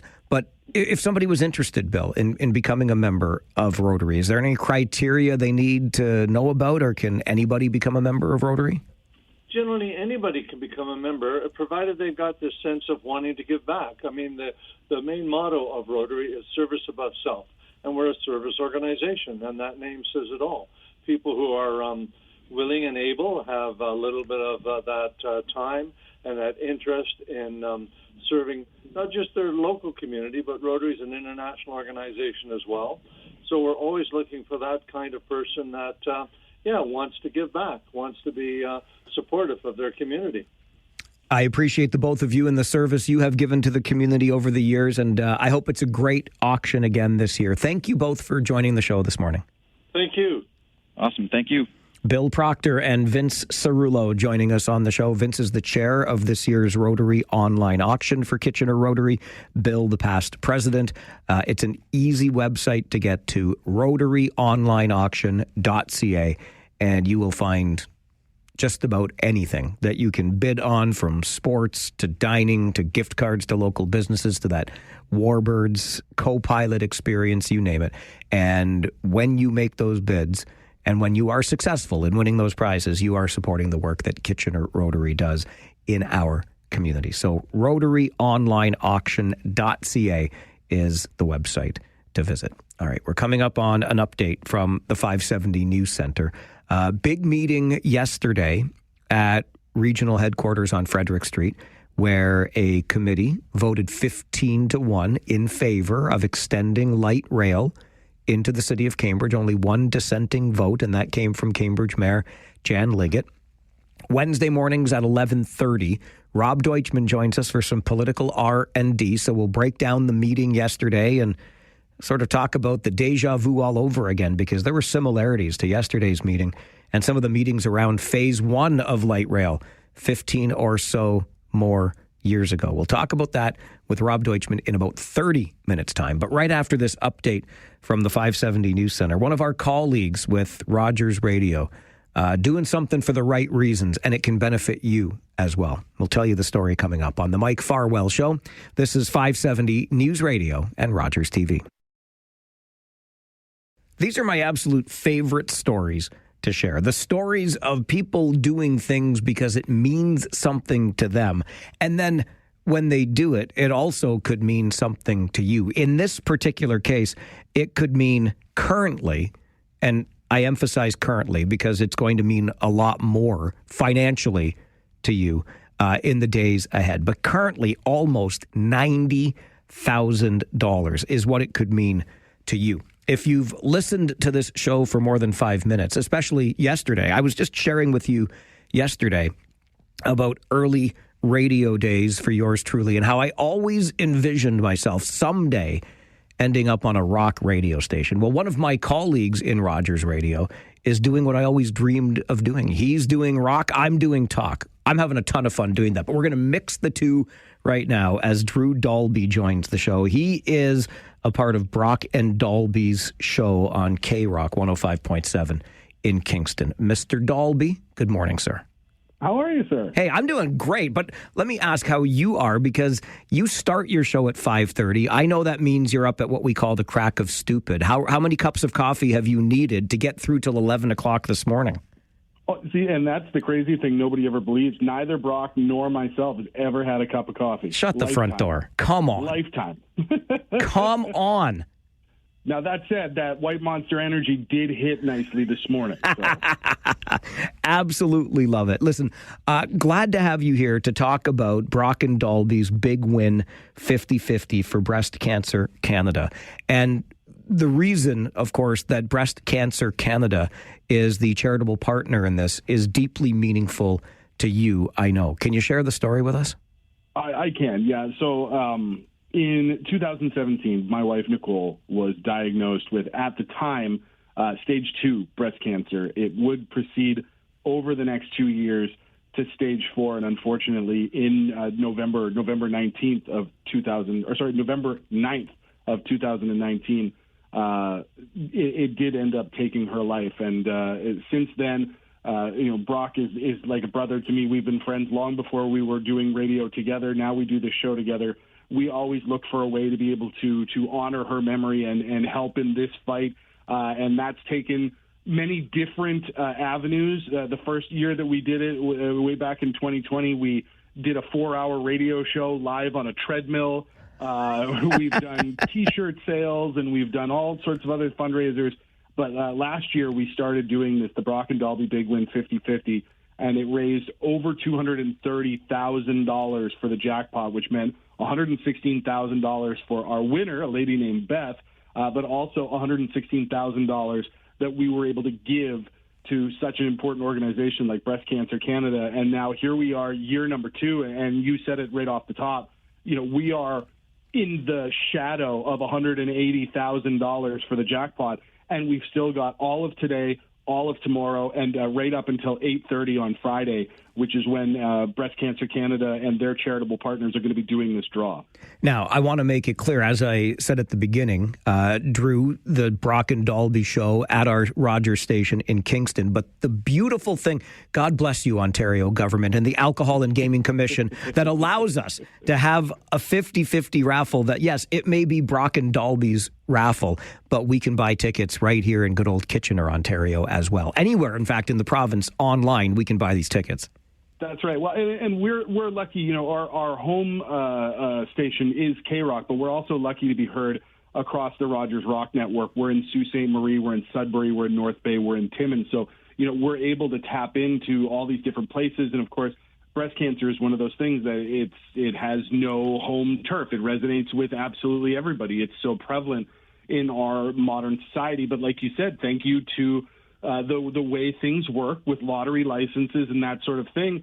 When you log on to your computer and you go to the website, which is bcc5050, bcc5050.ca, all it's looking for in your browser is your location. And if that location is within the walls of Ontario, so to speak, then you can buy a ticket for as little as $10. You can buy up to the $100 package. You can mix and match and do whatever you want that makes you feel like you've got the best odds to win and the best chance to help the charity. And no matter where you are, as long as you're in Ontario, you can be the winner of all this.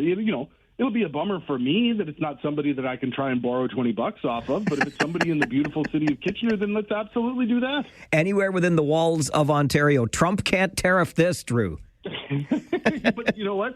He's welcome to find somebody here in the province and ask them to buy him a ticket. That's true. And then you could send your money back for his next election campaign if that's what you want to do. It's totally up to you. by some commercials. I hear he's a big fan of Ontario TV commercials. He loves Ontario TV commercials. I heard him say once they were his favorite thing. Absolutely. I want to go back. You mentioned now, so last year the 50-50 raffle comes along, but prior to that, it's doing a show on a treadmill, selling T-shirts, whatever it happens to be. I've been really lucky through this company, and I'm not trying to pump their tires here, Drew, but clearly we have both benefited, if you will, because there's a cause that's near and dear to my heart that goes well beyond the region of Waterloo, which is cystic fibrosis research.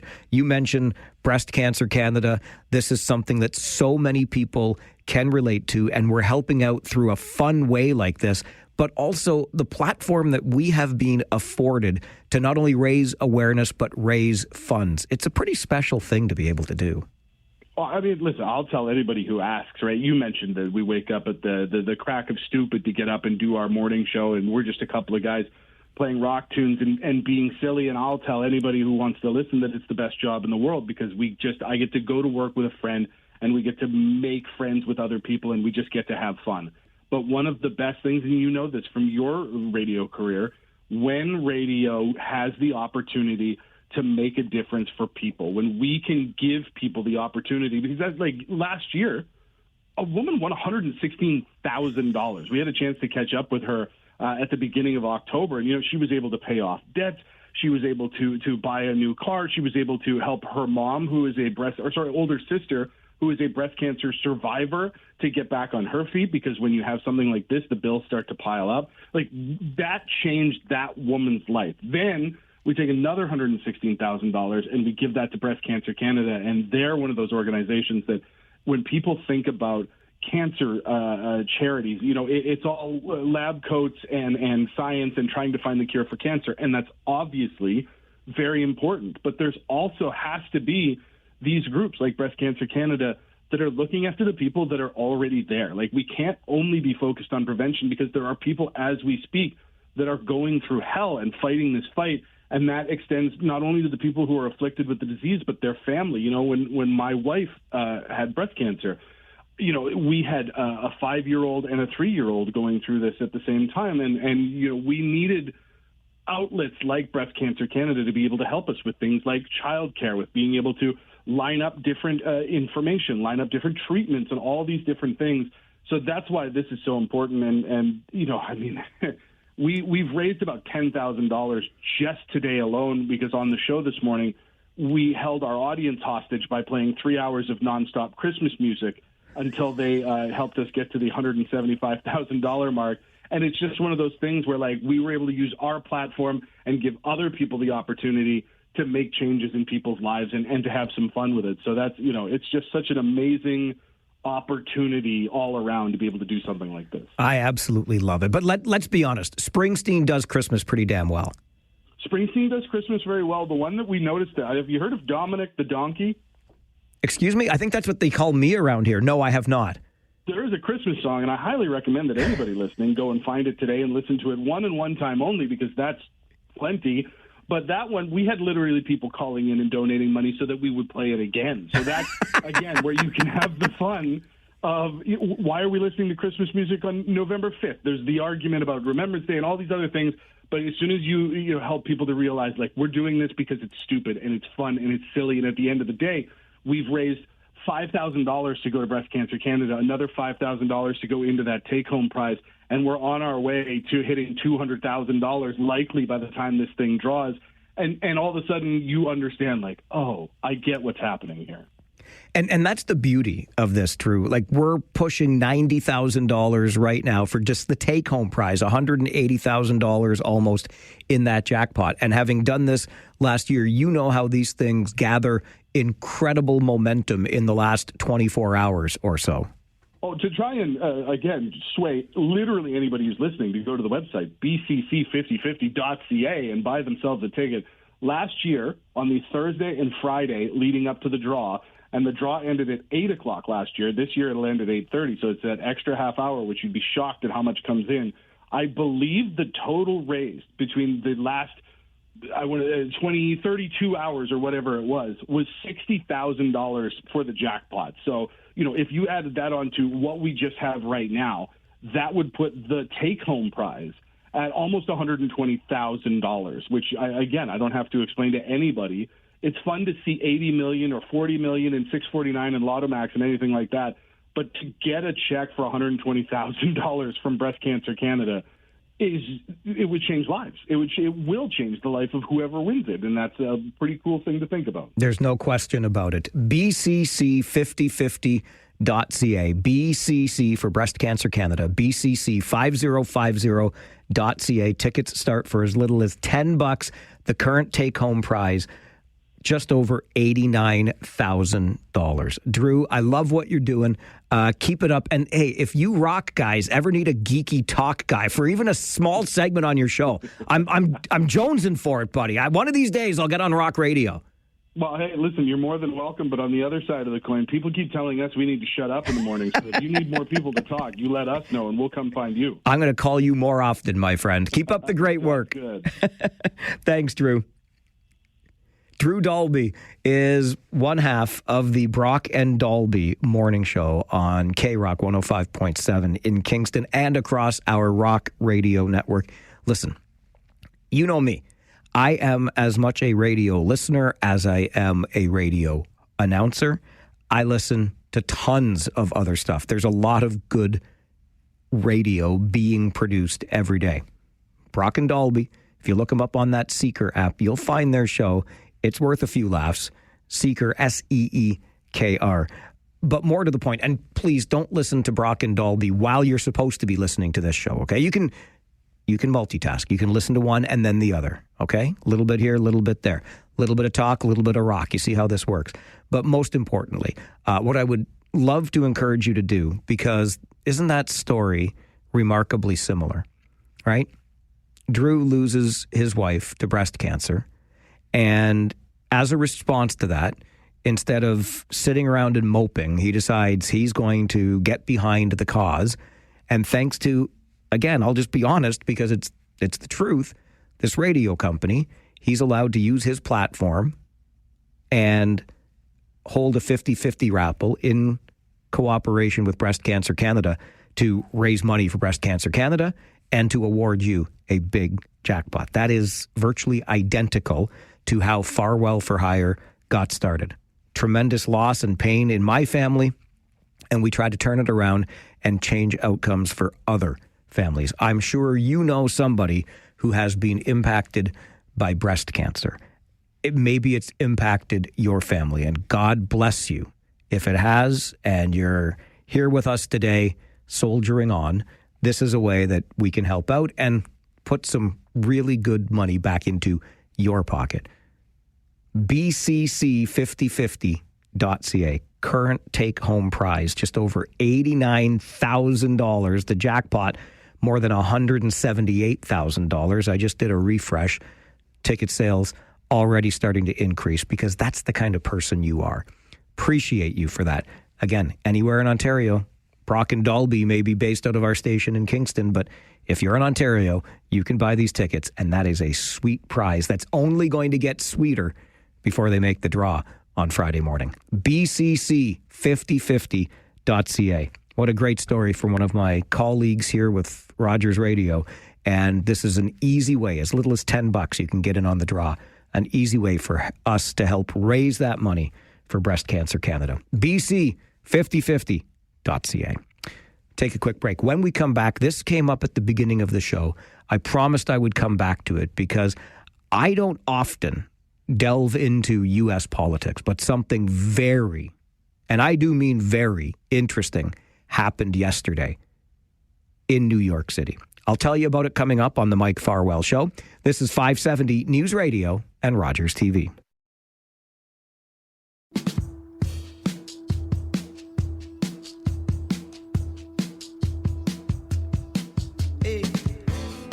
If I were using corporate speak on you today, I'd say, let's flag this for follow-up. I don't know. Do they still talk like that? It's been a long, long time since I've been in the corporate environment. I avoid meetings like the plague. Hey, Farwell, can we have a meeting? No, I'm busy. I got to comb my hair, something like that. Anyway, I just think this is super interesting. And I recognize we're getting into the weeds a tiny bit because this isn't just U.S. politics, it's U.S. municipal politics. But when the municipality is the biggest city in all of America, New York, and the winner of the mayoral race, and dare I say the convincing winner of the mayoral race, is a newcomer kind of out of nowhere, 34 years old, Zoran Mamdani. And he beat Andrew Cuomo, very well known. He's got a sketchy past, I understand that. And that's probably one of the reasons New Yorkers did not have any interest in having him return to office. However, Zoran Mamdani is a self-described socialist. Do with that information as you wish. You can feel however you want about somebody who ascribes to socialism. But that's what Zoran Mamdani does. And when he won the mayoralty last night, he took dead aim, and I do mean dead aim, at U.S. President Donald Trump in his victory speech. Have a listen. We can respond to oligarchy and authoritarianism with the strength it fears, not the appeasement it craves. After all, if anyone can show a nation betrayed by Donald Trump how to defeat him, it is the city that gave rise to him. And if there is any way to terrify a despot, it is by dismantling the very conditions that allowed him to accumulate power. This is not only how we stop Trump, it's how we stop the next one. So Donald Trump, since I know you're watching, I have 4 words for you. Turn the volume up. We will hold bad landlords to account because the Donald Trumps of our city have grown far too comfortable taking advantage of their tenants. We will put an end to the culture of corruption that has allowed billionaires like Trump to evade taxation and exploit tax breaks. We will stand alongside unions and expand labor protections because we know, just as Donald Trump does, that when working people have ironclad rights, the bosses who seek to extort them become very small indeed. New York will remain a city of immigrants, a city built by immigrants, powered by immigrants, and as of tonight, led by an immigrant.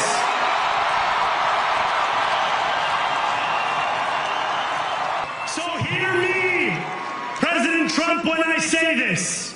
To get to any of us, you will have to get through all of us.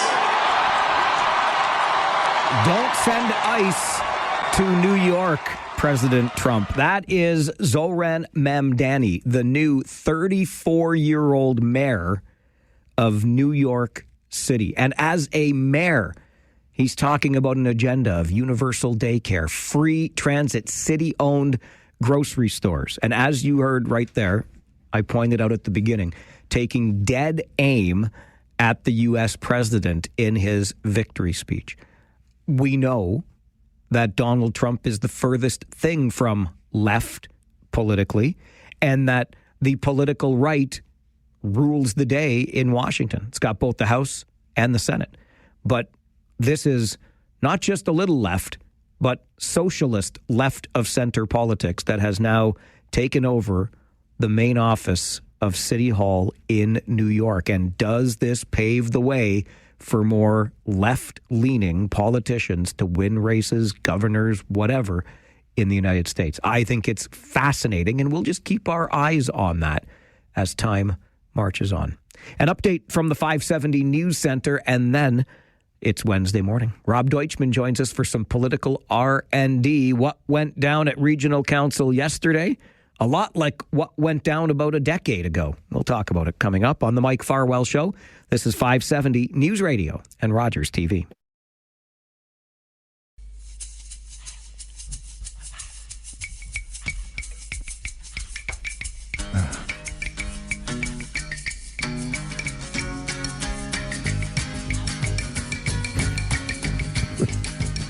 We're getting there. Bear with us.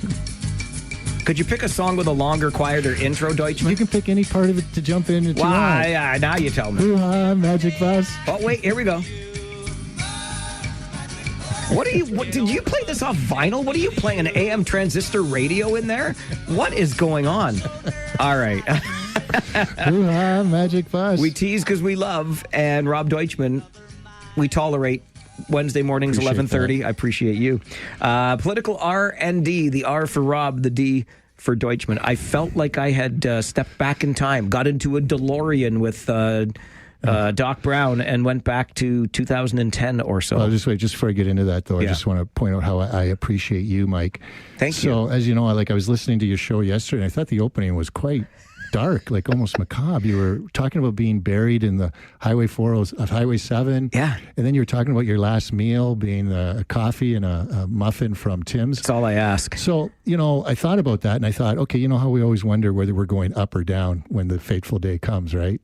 Up to heaven or down to wherever. Sure. So I'm going straight to purgatory, for just you, for the Mike, record. I'm just going to say, when you open that bag with that muffin, if there's raisins in it, you know where you're going.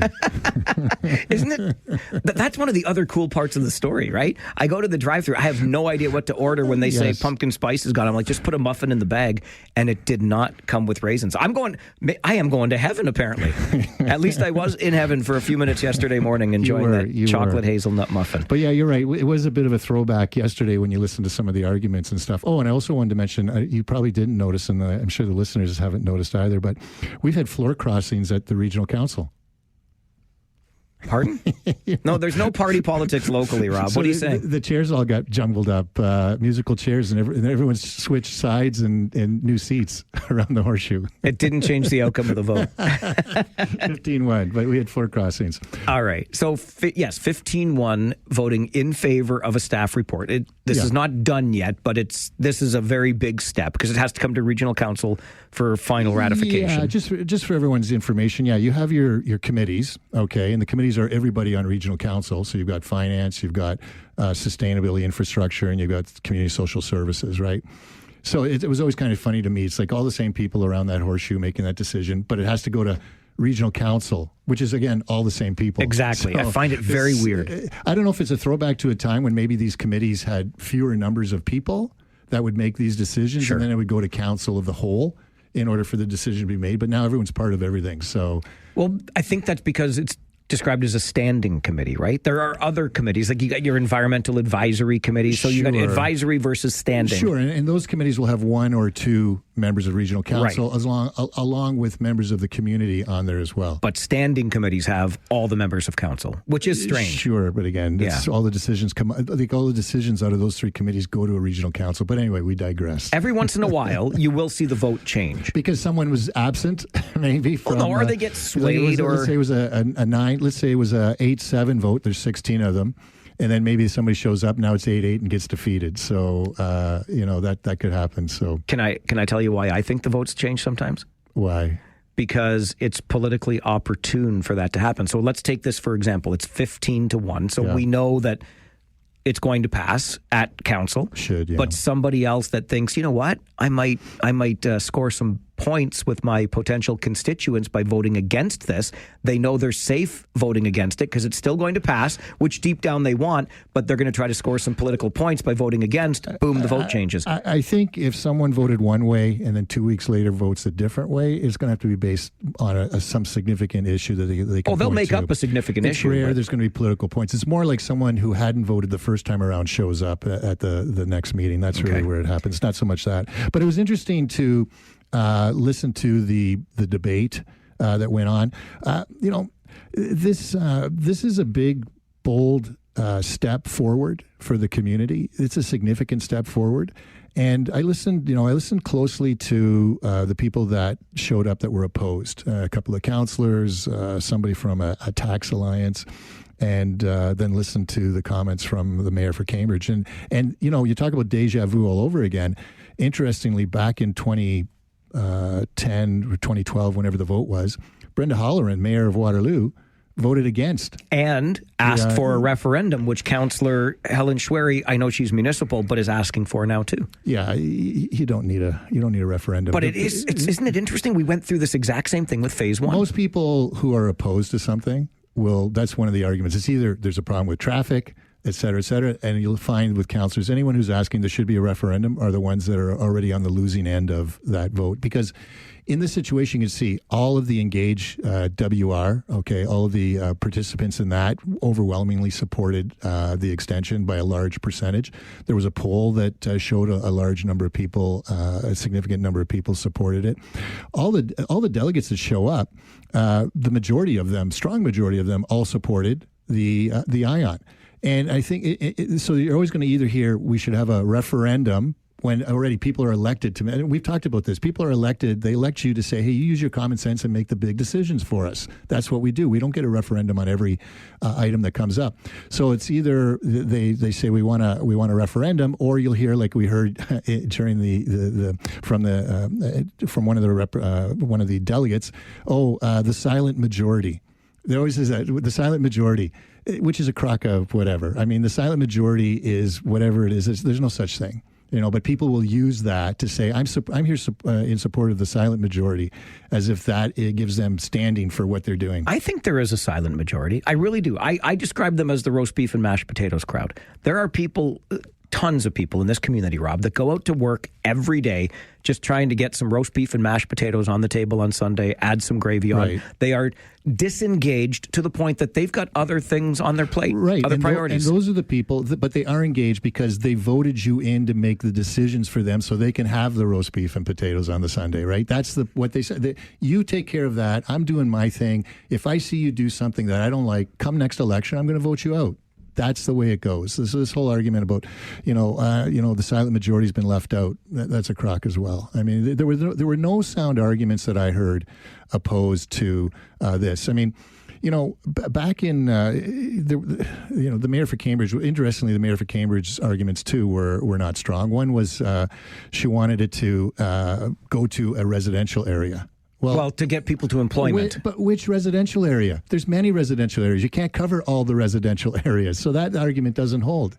I mean, you take a look at transit everywhere else. It goes from one point to another. And I heard again the old saw. It's mall to mall. I mean, again, that's so 2015 all over again. But it is. Well, it is, but it's all points in between. Now, let's say somebody wants to go to the Busker Festival in Waterloo from downtown Cambridge. You can take the ION all the way up there. Or somebody wants to go to the Jazz Festival in Cambridge from Waterloo. You can take the ION down there. And you make a great case, and that makes it sound excellent, and it will be. But we have to be honest about this. If you want to go to... Okay, hold on. I'm always honest, but you go ahead. Sorry, it's a turn of phrase that I probably overused. You have to be honest. You're right. If we're going to go from the heart of Galt to Uptown Waterloo for the Jazz Festival, how long is it going to take you to get there on the train? About an hour. Well, okay, first off... No, but that's true, though. No. Yes, it is. But, Rob, it takes 40 minutes. Time out. Is it up and operating? It's not up and operating. Hang on now. Okay, it takes 47 minutes to go from Conestoga Mall to Fairview Mall. How is it going to get... Well, you got 13 more minutes to add on if you're going to Galt. 5 years from now, let's wait and see what it's going to be. So let's not... We're going to make faster trains?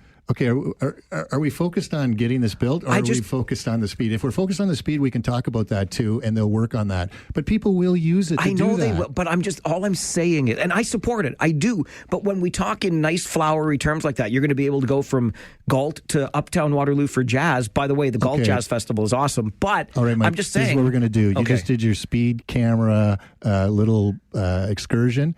We'll get in a car. We'll go from Ainsley Station up to Waterloo, and we'll see how long that takes. Well, you're going to... In a car. Okay, well, this has been done prior to LRT, I'll grant you, but I took part in this experiment years ago. Okay, how fast? We went from Waterloo Public Square to Cambridge City Hall. Okay. Carl Zare was the mayor of Kitchener. Okay, I don't need all the details. Just how long did it take? Well, he was in a car. Yeah. Brenda Halloran took a bus, and I took a bicycle. Okay. Guess which one got there first? How long did it take? I think it took less than 20 minutes. Okay, you think it took less Well, than I'm 20 sorry, but minutes. the You don't point remember. is- doesn't matter who was first. My point is, how long does it take? Let's say it takes. Well, of course it matters who was first. If you want to get from Galt to Waterloo as No. fast as possible. See, you have the wrong perspective. Okay. All right? You're saying it takes 40 minutes by the bus. If it takes 30 minutes by the car, it's a 10-minute issue. That's what we're talking about. Okay, well, it's a 10-minute issue. That's fine. I will. Right. So why don't we just put it to the test from Fairview Mall to Conestoga Mall? Let's You and drive I and will see how long drive it takes. Okay. Yeah, we'll drive. and see how long it 47 takes. minutes on the train. No, I don't know how long it takes on the train, but we'll see. The train tells you how know. long it takes. It's 47 minutes. Okay, we'll do both. Okay, and see what happens. All right. Okay, and we'll have some muffins along the way. Can't wait. All right, we're going to take a break. We'll come back with more political R&D with Rob Deutschman. Stay with us. It's the Mike Farwell Show, 570 News Radio and Rogers TV.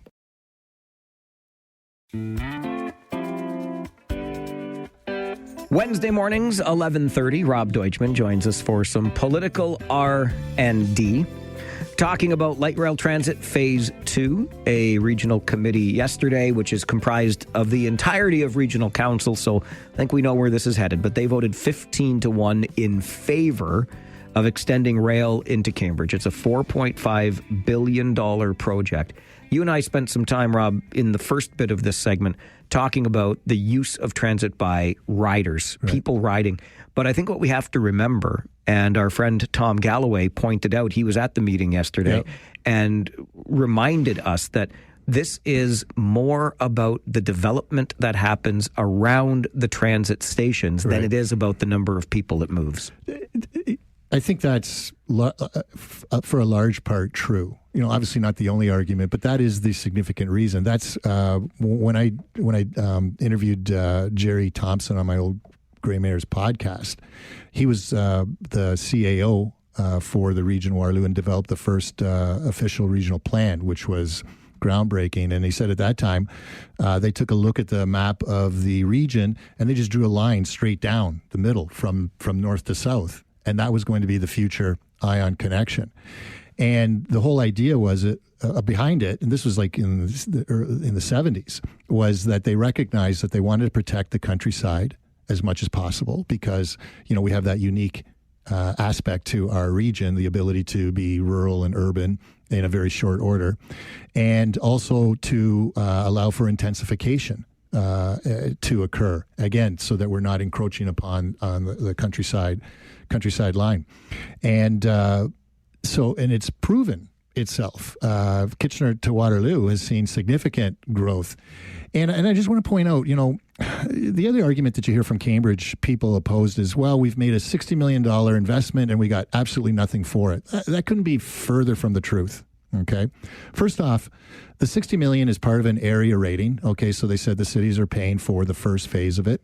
And that $60 million, I look at it as an investment because when the second phase happens, if we don't get full funding, perhaps, maybe, Kitchener-Waterloo taxpayers will be contributing to the phase that goes into Cambridge. And for Cambridge residents, I consider that an investment in the next phase of all of this.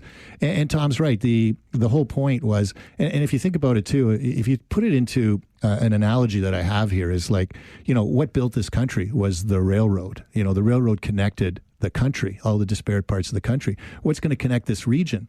The ion is going to connect this region. And so one could say the train built a nation, Canada. Will the ion lead to what could be an amalgamation of one city, for example, where we have the whole parts are connected via the ion. And so the intensification is going to occur with residents in the area. That's going to be good for businesses in those areas too. That's why Galt and other areas are looking forward to it. I heard the argument too about, well, Hespeler is not going to be touched by it. I mean, have you been to Hespeler?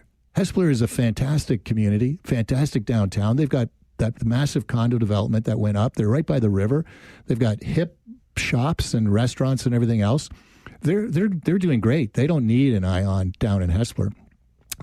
Galt could use some help. Preston can definitely use some help, and that's where the ion's going to be touching to build those areas, and it's going to be significant development that's going to be happening. And when you talk to the chamber, the business people, and developers, they talk about potentially $10 billion with a B, $1 billion of development along Hespeler Road. I mean, you just take a look at it; it's ripe. And so, I hear, well, it's going to take a lane of traffic away. Well, tell me what lane of traffic is going to provide you with $10 billion in development, but a lane of rail is going to provide you with $10 billion in development, and that's going to be consequential for Cambridge. It's going to be consequential for the region. I am, and I want to be clear about this, I'm supportive of Phase 2. I don't like the price tag. $4.5 billion makes me a little bit nervous, but that it is what it is. Why should we be afraid, though, of holding a referendum on this? We don't need to hold a referendum. Why not? It's not afraid, because it's not how we govern. It's not how we govern. We elect people to make the decisions. They make the decisions. The other thing, too, is if you hold a referendum, is that going to be part of the election, or is that going to be a separate thing? I'm just asking you. I would put it on the municipal ballot, probably in 2026, so a year from now. So in order for a referendum to be binding... 50% plus one. Right. When's the last time we had 50% plus one? But maybe we would get that much. No, we wouldn't. You don't think so, eh? No, not even for this? No, not even for this. Because, again, those people, the silent majority, the decision's been made and they're satisfied with it. If there was a problem, you would hear from more people. So they could abstain like the NDP on the federal budget. Well, I think if you look at that federal budget, I saw on CBC, if you look at page 103 of the budget, it notes projects that they're going to support, and there were several NDP ridings with specific projects listed. Shocking. But that federal budget, and I mentioned this yesterday, with the 51... was good news for us. Could be. No, it was good news. Well, it's $51 billion over 10 years. Go back, Mike. 2008, 2009 financial crisis, right? Yep. And again, I heard the argument from the mayor of Cambridge about, well, we're in tough times, blah, blah, blah. 2008, 2009 were tough times. What came out of that? The capital, the infrastructure funding from the provincial and federal governments, right? There was a massive infrastructure program across the country. That's how we got the NDCC, the community center and air built. So, people are always saying, well, where's the money going to come from? Where's the money going to come from? No, the focus of the municipality is come up with the plan, keep developing the plan. The funds will be available. And this budget is talking about a massive infrastructure bill. Agreed. And so to have this plan ready, shovel ready, it's the timing, quite frankly, couldn't be better. It's perfect. Yes, exactly. And so that's what gives me hope. And the other thing, I just want to point out, Hamilton received $3.5 billion for theirs in 2020 or 2021. If I take an inflation factor to today, that's $4 billion. So we're right in line, in range with what it would cost and what other people have gotten. So there's all good reasons for us to get full funding here. And if we don't, then we'll take a look at it and see what's the amount we got. How do we make up the difference? Can we make up the difference? In what way? And then go from there.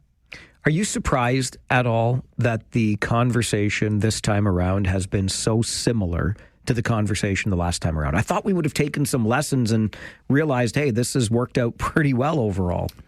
It has worked out pretty well. I know. So I am a little bit surprised. Like the mayor for Cambridge raises these issues, and then I'm thinking to myself, well, I don't hear the mayor for Kitchener or the mayor for Waterloo raising these issues many years later, like this is what's occurred. It's not like devastated our community. It's not all these things that naysayers are saying. The arguments that came up are the typical arguments we hear from in the NIMBY arguments, the not in my backyard arguments. Traffic is bad. It's going to, it's not going to fit in the community, et cetera. And a lot of times these arguments and don't come to fruition. Too much. It doesn't come to fruition. Yeah. It doesn't come to fruition. We can do this.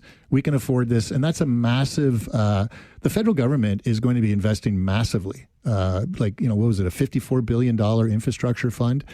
So this is the thing. Governments look to infrastructure during tough times because it provides jobs and it enhances the community for the future. For sure. But that's, again, $51 billion over 10 years, and we're not the only community in Canada. Sure. It's perfect timing that we're going to be ready to do this as this fund becomes available, but We'll see we where it might, goes. we might get everything. We might get part of it. We'll wait and see how it goes. Talk to your buddy Doug at Queen's Park. See if he'll give us some money too. I think the cheese has slipped off the cracker for that guy. So. I love that guy so much. Those kinds of comments, Rob. Always appreciate these conversations. Thank you. Thanks, Mike. See ya. Rob Deutschman. And hopefully you get no raisins in your muffins. No raisins in my muffins. That's why I'm going straight up instead of... You think I'm going down, Deutschman. I I'm don't not. know where you're going. Purgatory. That's where I belong. I have hope. Purgatory. So does my mother have hope for me.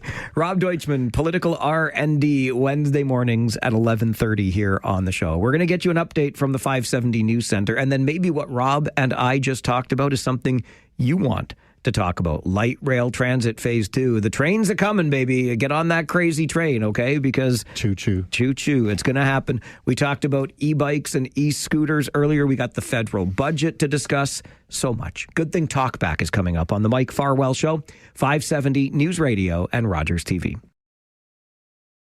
Take out the papers and the trash, or you don't get no spending cash. If you don't scrub that kitchen floor, you ain't gonna rock and roll no more. Yakety yak. Don't talk back. Just finish cleaning up your room. Let's see that dust fly with that broom. Get all that garbage out of sight, or you don't go out Friday night. Yakety yak. Don't talk back.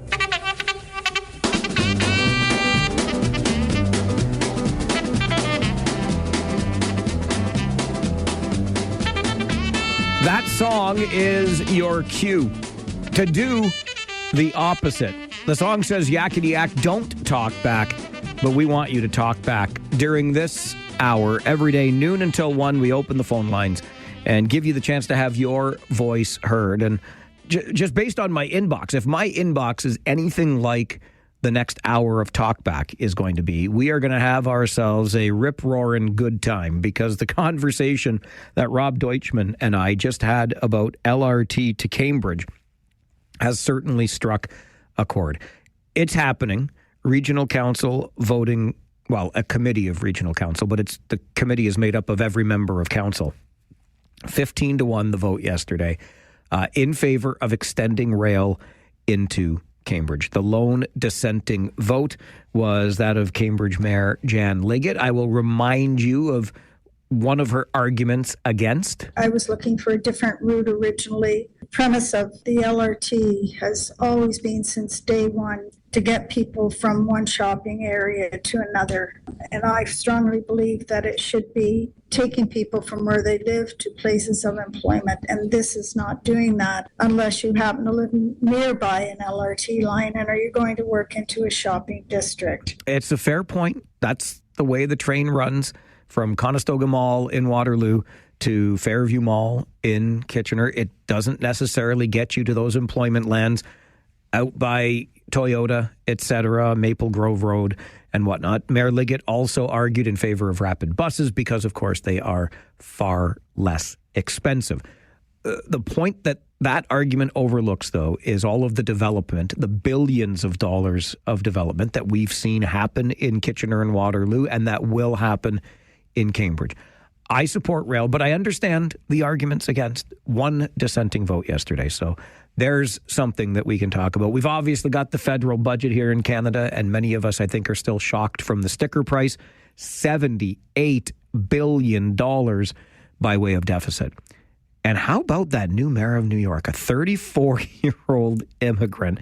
And he describes himself as a socialist. He wants city-owned grocery stores. He wants free transit. He wants universal daycare. This is the mayor of a city, albeit the largest city in America. And he is taking direct aim at the Oval Office, calling out President Donald Trump in his victory speech, which we played less than an hour ago. Incredible stuff. And it might be a sign that America is willing to lean a little bit further left based on the past 10 months of going right, and a fairly hard right, with Donald Trump. Lots to discuss. Let's get to the phones. Jersey Bill is going to start us off. Good afternoon, Billy. Hey, my candidate won. Your candidate for mayor of New York? No, I'm not a New Yorker. I'm from New Jersey. I know, but gubernatorial election yesterday. Sorry, see, I can't keep. I don't follow a lot of American politics. I'm sorry. Yeah, in this off year, it's the mayor of New York, the governor of New Jersey, and the governor in some other state offices in Virginia. Those are the big races that happen. And so, is the governor of New Jersey now a Democrat? Yes, there you go. Cheryl. It's funny. There were two women who actually roomed together when they were both in Congress. And so Spanberger was the other person, and they have similar backgrounds. I think both the military backgrounds. And Spanberger won in Virginia, and Mickey Sherrill won in New Jersey. And my vote cost me a bit because I sort of I was a little late getting started on getting the election material. So to get the election material, I had to send off a $33 express mail thing, and then to send the materials back, another $33. So, but it was worth it. It was worth something. But it just, it was good to see that the Democrats did so well. I think McNamee is sort of problematic. He seems to want to be confrontational.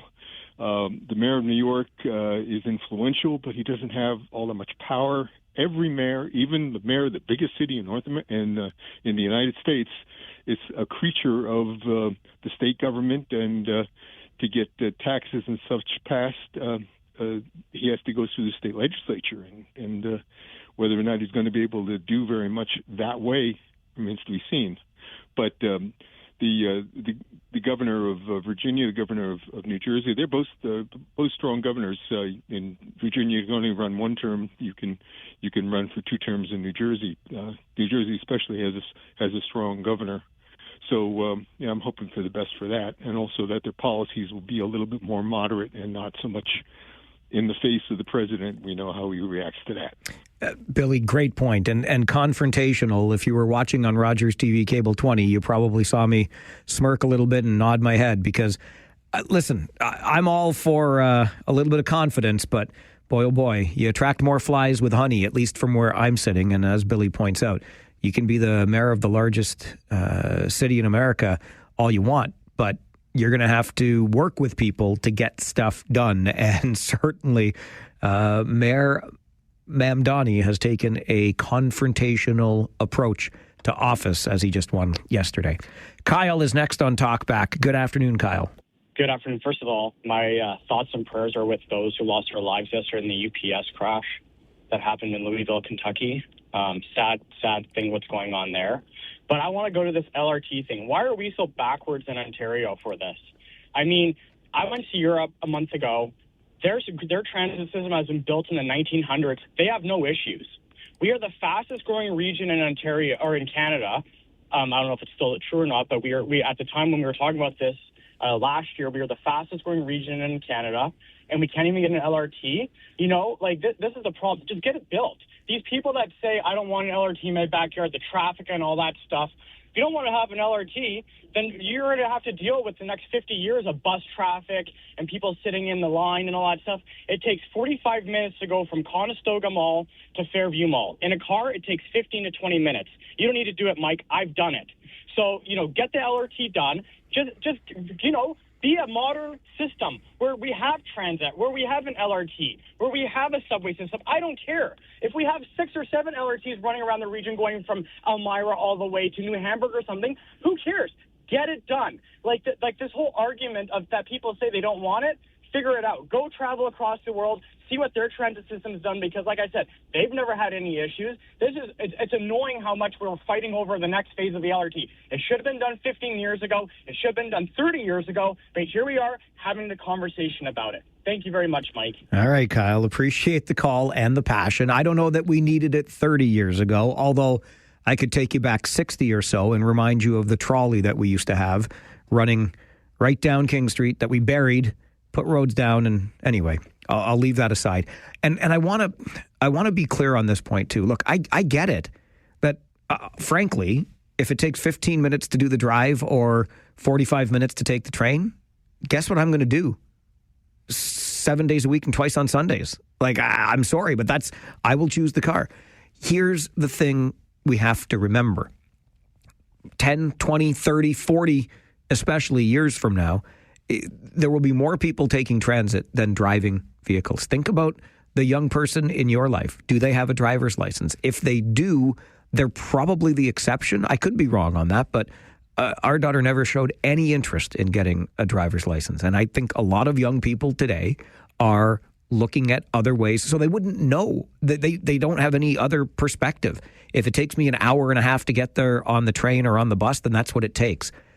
Not something that suits my lifestyle, certainly not something I'm accustomed to. But a generation from now, forget about it. These young people who will then be the middle-aged people in our communities are going to be riding transit all the ding-dang time. So it's also less, though, about ridership and more about what develops around it, quite simply. And I will also be the first to remind you, it sucks driving around the tracks. It does.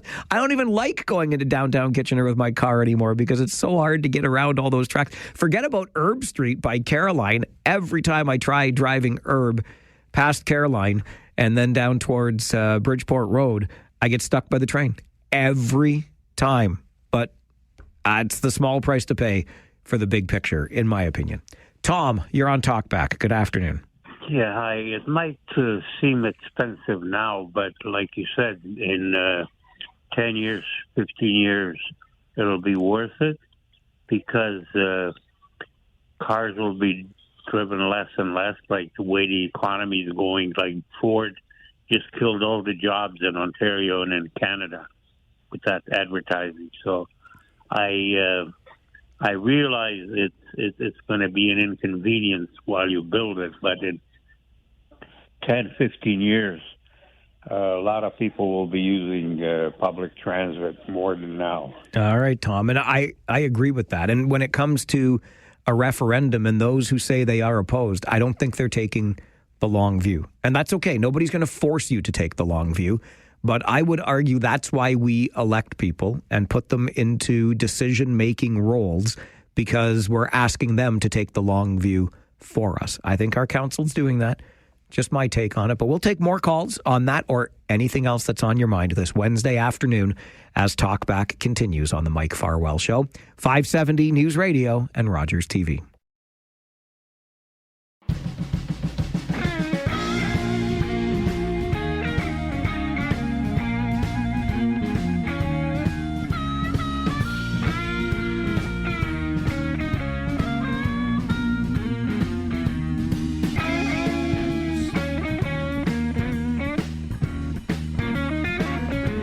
It is almost as busy so far on Talkback as it was in my inbox during that conversation about light rail transit to Cambridge between 11:30 and noon. Let's get right back to the phones. Conservative Charlie, good afternoon. Hi, Mike. I didn't know that Kyle lived in Cambridge. Am I wrong about that? He lives in Listowel, Charlie. Yeah, he doesn't have to pay a penny towards that. If you want a real strong opinion on light rail coming to Cambridge, should you not live in Cambridge? Because you're the ones that are going to have to pay taxes for probably the next 50 years on this, Mike.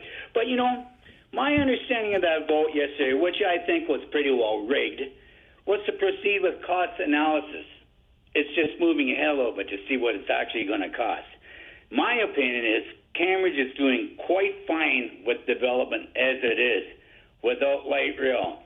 Just look at the Gaslight District down there. There's all kinds of money flowing into Cambridge. And the Helen Shrewy that wants a plebiscite, I'm all for it. And I'm all for another one. And I think this is where we can agree on. Let's have a plebiscite on whether or not we need regional government. They seem to be spending all the money. And, one last thing. The irony of this light rail transit is that you have to take light rail to get to the buses. Is that not ironic? A little bit. I get you. Thanks, Mike. Okay, Charlie, appreciate it. Listen, and I get it. But you brought up the Gaslight District, and I was going to bring it up when Rob Deutschman was here, too, because he talked about Galt being an area of Cambridge that could use support like this. And I promise you this, because what an area. Oh, my goodness. It's so beautiful there, and there's so much going on. Guess who really wants light rail to serve the people that are there and bring more people into there? The folks behind the Gaslight District. And the University of Waterloo School of Architecture that's right down there, too. They want light rail. So they have a different take. Look, I'm not going to try to minimize the price tag on this. The $4.5 billion. It's a spice, a meatball, But again, you have to, I think, take a longer view of this. Mayor Jake, you're next on Talkback. Good afternoon. Mike, how are you now? I'm good, and you? Not so bad, thanks. Good. Yeah, Rob Dinkman seems to be another one of those out-of-touch politicians who just thinks, well, we built it and it's there. Well, talk about convenience. How long does it take for you to get to one side to the other? I don't care if you built it. I care about how long it takes.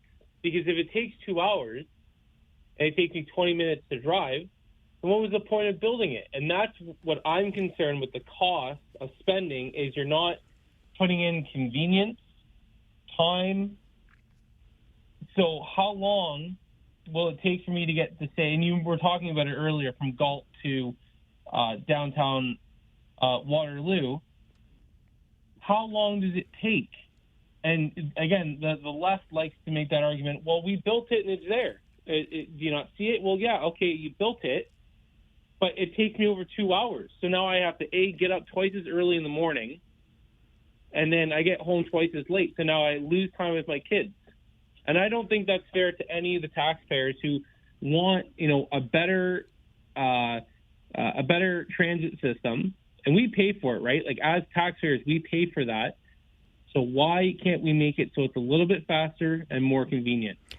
Jake, I get you. I do, and I appreciate that call and that argument. And I have been talking about this when it comes to transit generally for a very long time. And I'm not the only one. One of the biggest problems with transit is the speed at which it gets you from point A to point B and the frequency with which it runs, right? So you might be waiting 20 minutes for the next bus if you just missed the bus that you were trying to get. The trains run a little bit more frequently. I think we're on 10-minute schedules now, 15 at the most. So, and it's much more reliable. It's got a 90+% on time. And I know we've had trouble in the winter months and different things. I get it. And cars continue to run into trains. I get it. And I recognize that I'm really running the risk here of sounding preachy. First of all, when it comes to the frequency of buses and or trains and the speed it can get you from point A to point B, we're spending X dollars on transit right now in order to make it as convenient or move it as quickly as vehicle traffic. I don't think you'd want to know the price tag associated with that. But the big thing to look at here, there are two big things to look at here. And I mean this, I'm sharing this with you in utmost sincerity this afternoon. The big things, plural, that you have to think about here. One is, in a generation, your kids are not going to be looking at this world, much less this community, the same way. So they're unlikely, or they're less likely to get driver's licenses. So they won't even make a comparison. Well, I could drive there in 20 minutes, because they've never driven. They will just continue to rely on transit, which, with fewer cars on the road, will probably move even more quickly. But they won't have anything to compare it to like we do today. And so the older we get and the less we're out and about, the more these younger people are going to be moving around our community and using the transit. And it won't make a difference. Don't forget also, and we're already starting to see this shift ever since COVID and the whole back to work efforts that are happening now, so much work can be done outside a traditional office or workplace setting. So I hear your point, Jake. I've done my commuting time in my life. Believe you me, I used to do 401 in Toronto at rush hour both ways. Don Valley Parkway when I was working in TO. It's awful. It takes years off your life and hours off your day every day. But younger people might not be going to work and losing 2 or 4 hours, losing, if you will, taking transit back and forth, because they don't have to go anywhere other than another room of their house to get their job done. They're using transit to get around for leisure activities, as an example. So the time won't matter quite as much in the future. Kids won't have anything, or the adults of the future won't have anything else to compare it to, and they won't be on the same kind of clock that we're on today in the so-called rat race. So that's point one to remember. It's just, if we think about it, I don't think it's too hard to envision a future like that. And the second thing is, and it's so important to remember, this is less about moving people around, as strange as that sounds, because we're talking about a transit system. But it's not as much about how many people use it and how fast it runs as it is about the development that happens around it. It's that simple. If you do rapid buses, that bus stop could move tomorrow. That route could change. If you make it a train, that track is staying there.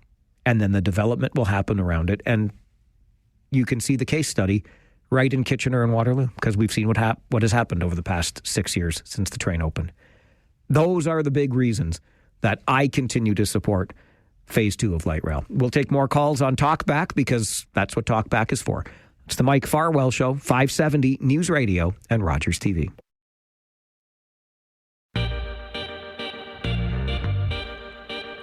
Talkback continues this Wednesday afternoon, and remember, it's been a busy one. If you can't get through on one line, pro tip, try one of the other ones. Sometimes there's a line free on star 570, for example, our cell line, if you're trying that one, or you're trying 1519 570 2545. Let's try one of the other ones. You'll get through eventually, and we'll get to as many calls as we can. Lisa, good afternoon. Good afternoon, Mike. How are you? I'm good, thank you. How are you? I'm okay. I'm going to go out on a limb now and take a little bit of exception to your view that a generation from now the young people won't be driving, because the only way that could happen is if the hundreds of thousands of people who live in the thousands of small towns all moved into the big cities. There will be no way for young people to get from their homes to a job or to school if they can't drive. So I don't think that that's realistic in a country the size of Canada.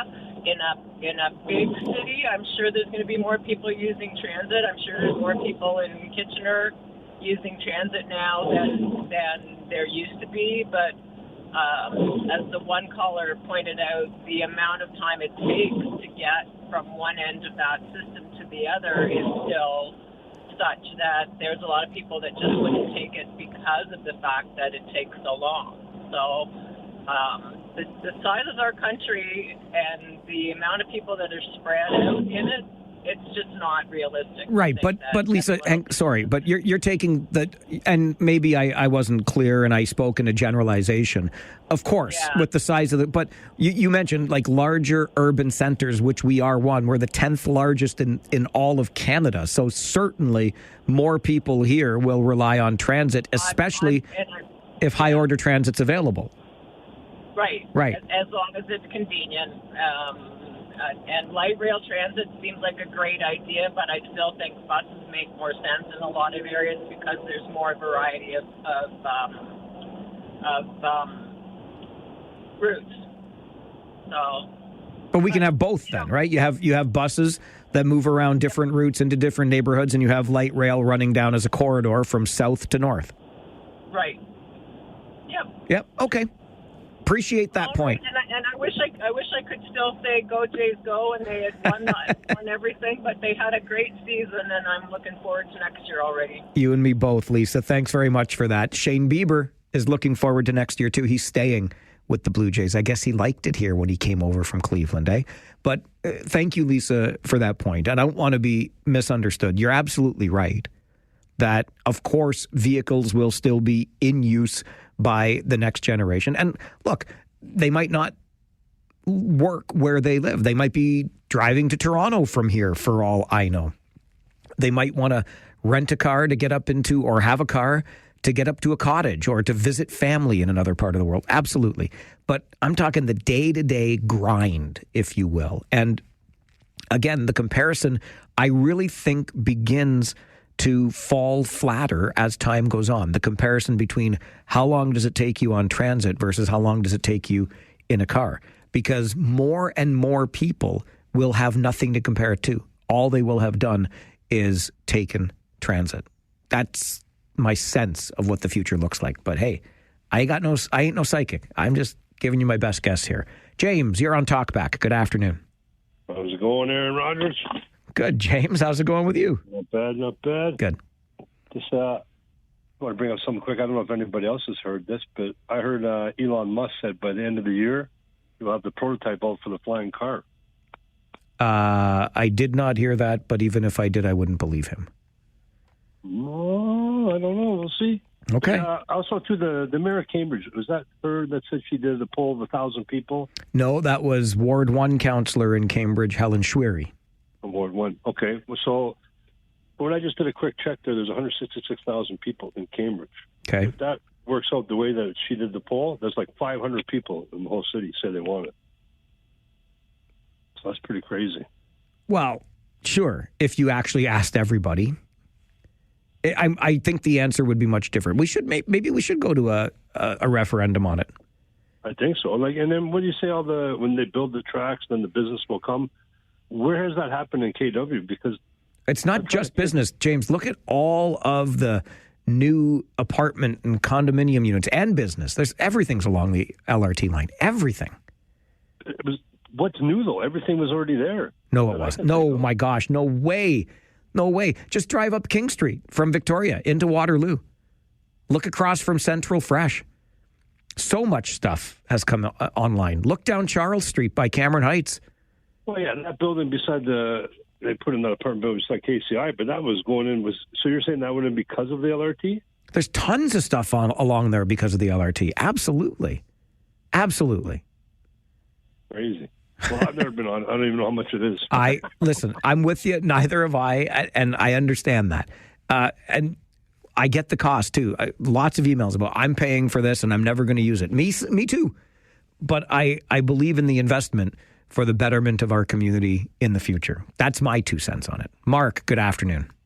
Hi, Parsley. Hey, Mark. Mike, I've got your favorite subject coming up. Okay. I had my leaves collected by the city of Kitchener this morning. All the trucks, everybody doing their business, all cleaned up, buddy. Mark, it sounds like you're under a pile of leaves all of a sudden with your phone. Where'd you go? No, I'm just telling you, Mike. Brighter Park. Yep. My street. Yep. They cleaned everything up, buddy. Uh-huh. How many trucks?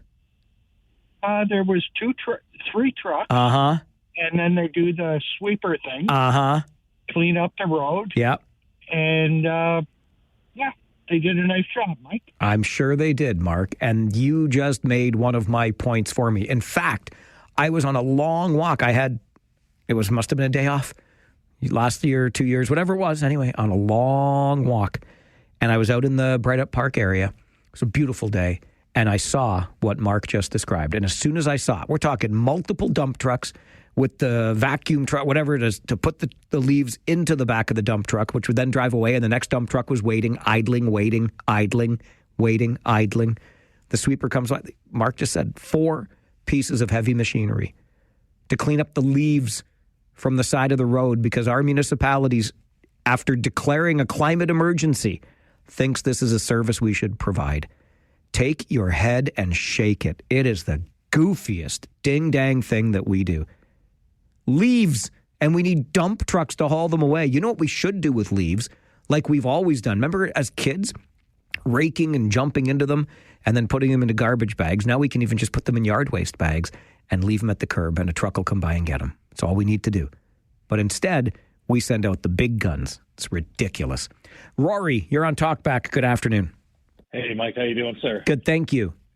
Been a while. Glad to be back on air. Good to have you. Yeah, thanks. Hey, generally speaking, I'm very supportive of the light rail going to Cambridge. I think it should have been done originally as well.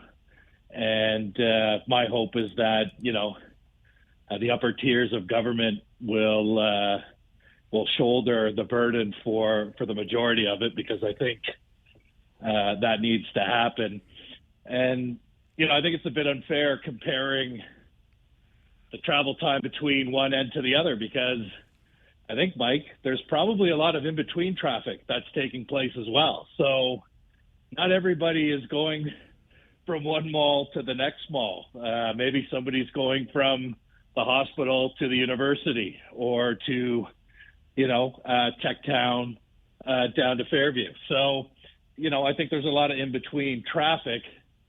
And, of course, it's never going to be quicker than a car. The car is a dedicated transportation mode, whereas transit is shared. So there is going to be a bit of a delay. But I'm especially looking forward to, Mike, Phase 3, New Hamburg to Breslau, baby. Let's do it. Rory, thank you. You're not far off. You're not far off. Phase 3, I've told you this before. I've seen the drawings. Sunrise Center, so it's not quite New Hamburg, Rory. We're close, though. We're almost in Mannheim. Ottawa and Fisher-Hallman, Sunrise Center. Straight shot, Ottawa Street, all the way out to the airport. You heard it here, third time. Thrice. Thirst. Anyway, that's what they're... But Phase 3.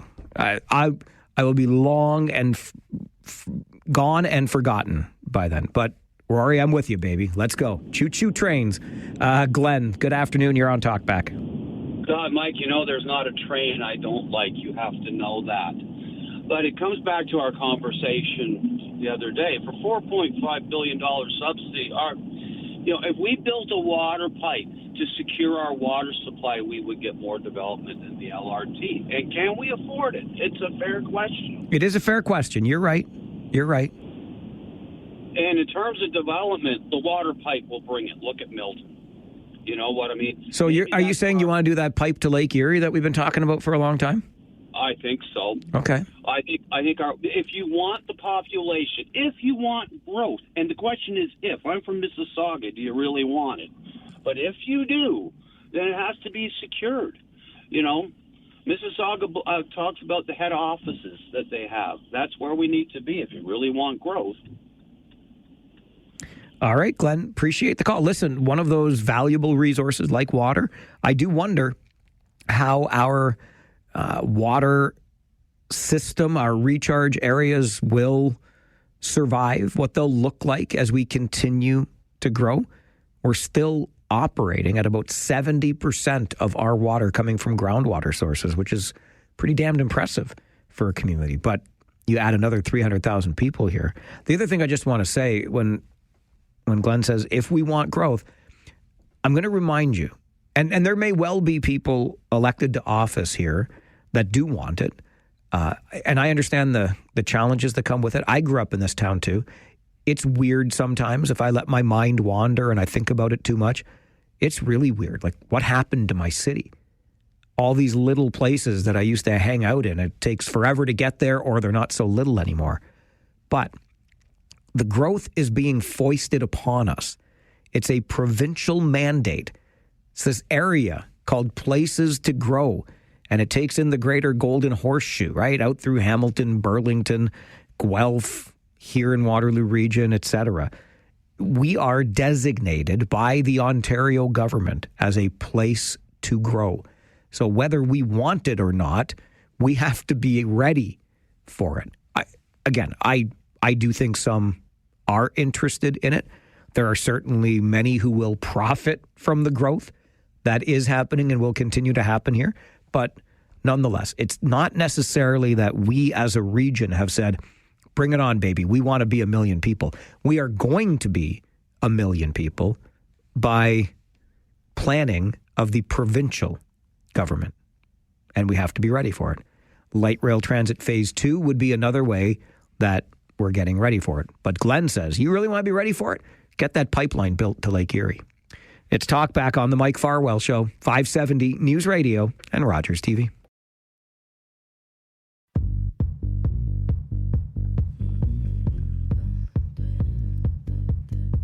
Well, Jackie gets to the point in this email to Mike at 570news.com. No one should be commenting on the convenience of taking transit if they don't do it. And they are privileged enough to own a vehicle, which takes us to Robert's email to Mike at 570news.com. Point 3, along with my earlier points about what the future of our communities look like and how our young people today, as adults / middle-aged people later, will be getting around, the kind of work they're doing, et cetera, and that LRT, rapid transit by train specifically, is about development more than ridership. Robert adds a point 3, which is not everyone has a car. I reside in Cambridge on disability. I'm in favor of LRT in Cambridge. Maybe Robert is one of the 3 people out of the 1,000 that Ward 1 City Councillor Helen Schwery said she talked to, and only those 3 out of the 1,000 wanted light rail for Cambridge. It's so interesting to me. I feel like I stepped into a time machine this morning and went back to 2017 or so when I started this show, and we were not yet done with phase 1. Do you remember? We were trying to build it, and we finally opened it in 2019. We had the dome at King and Victoria to help keep the work happening even when the weather got bad, all kinds of things. And it was the same conversation. And then as a reporter, when I was covering phase 1, from the idea first being floated right through to the final approval, the conversations sound exactly the same. And believe me, I do understand your concerns, and I drive these streets with you every day, and I don't like it. I find it fascinating that we continue to run into trains. I wish we hadn't built at grade, but too late for that. I get frustrated, and I think it's ridiculous that a near $1 billion system can't run when the weather gets bad because ice accumulates on the wires. Surely to goodness we could figure out how to keep that from happening, right? I share those frustrations, but I also have seen the transformation truly along that corridor from Kitchener up into Waterloo, and I know what it means. I know what it means for our future. I've talked to our business leaders in this community. They talk about it all the time. We want to attract investment. We want to look at that Bright Up block where Google is right now near King and Victoria. Light rail goes right past there. Communitech down at Charles and Victoria. Train goes right past there. Those are the sorts of amenities that today's business leaders are looking for their employees. And so tomorrow's business leaders presumably will continue looking for the same. Rudy is on the phone with us for Talkback. Hey, Rudy. Good day, Mike. I like the idea of light rail. The only problem with it in Cambridge is they want to go straight down Hespeler Road. And you lose 2 lanes on Hespeler Road. At certain times of the day, it's just going to be crazy. Like the Sure. line No, you're right. I mean, I've seen it. Herb Street I mentioned already. I know it doesn't run Herb, but it crosses Herb and you get stopped there. Uptown Waterloo got changed a little bit because the train runs right along King Street. I get it. But I think when you look at the development that happens along Hespeler Road, you'll get over it pretty quick. I guess that's all Rudy had to say on that. I hear you. The removal of a lane or lanes on Hespeler Road is a lot to digest when you think about how congested it is now. Hopefully, it's less congested because more people are using the trains on that particular part of the phase 2 route. One thing I just want to go back to that we didn't spend much more time on during this Talkback Hour today because it was all about LRT, which is fine with me because that's a big issue in our community. But just like when we started the show this morning and it was talking about the budget and the $78 billion deficit and how I was underwhelmed by the whole thing because I was expecting something more transformative, right? Not just separating operating from capital costs. Anyway, blah, blah. I don't want to be overlooked in this. The floor crossing of Nova Scotia MP Chris D'Entremont. This is something, it frustrates me so much. I don't know why our system allows for it. If you don't want to be with the party that you were elected to represent, then go back to the voters in a by-election and see if they'll elect you for the other party. Simple as that. And yet we don't demand that. We just have somebody cross the floor. And I heard Cormac McSweeney in our 12:30 news update, interviewing Mr. D'Entremont about his reasons. And he can say whatever he wants, but the reasons are simple. He thinks he's going to have a better chance of winning if he's with the Liberals. It's that simple. Can Pierre Poilievre form government? Is he going to get punted when his leadership review comes up in January? Chris D'Entremont went for the side that he thinks has the best chance of winning. It's just like those former Liberal MPs who were ready to resign, spend more time with family, and then all of a sudden Justin Trudeau resigns and they're going to run again. Why? Because they thought they could win. And they did. And here we are. You crossed the floor because you think your prospects are better on the other side. And that is a disservice to the people who elected you to office in the first place. It makes my blood boil. A pox on your house, Mr. D'Entremont. That's all the time we've got for today. But I'll tell you what, I'm going to come back tomorrow morning at 9 and we can do this all over again, okay? My name is Mike Farwell. You are a force for good. Bye for now.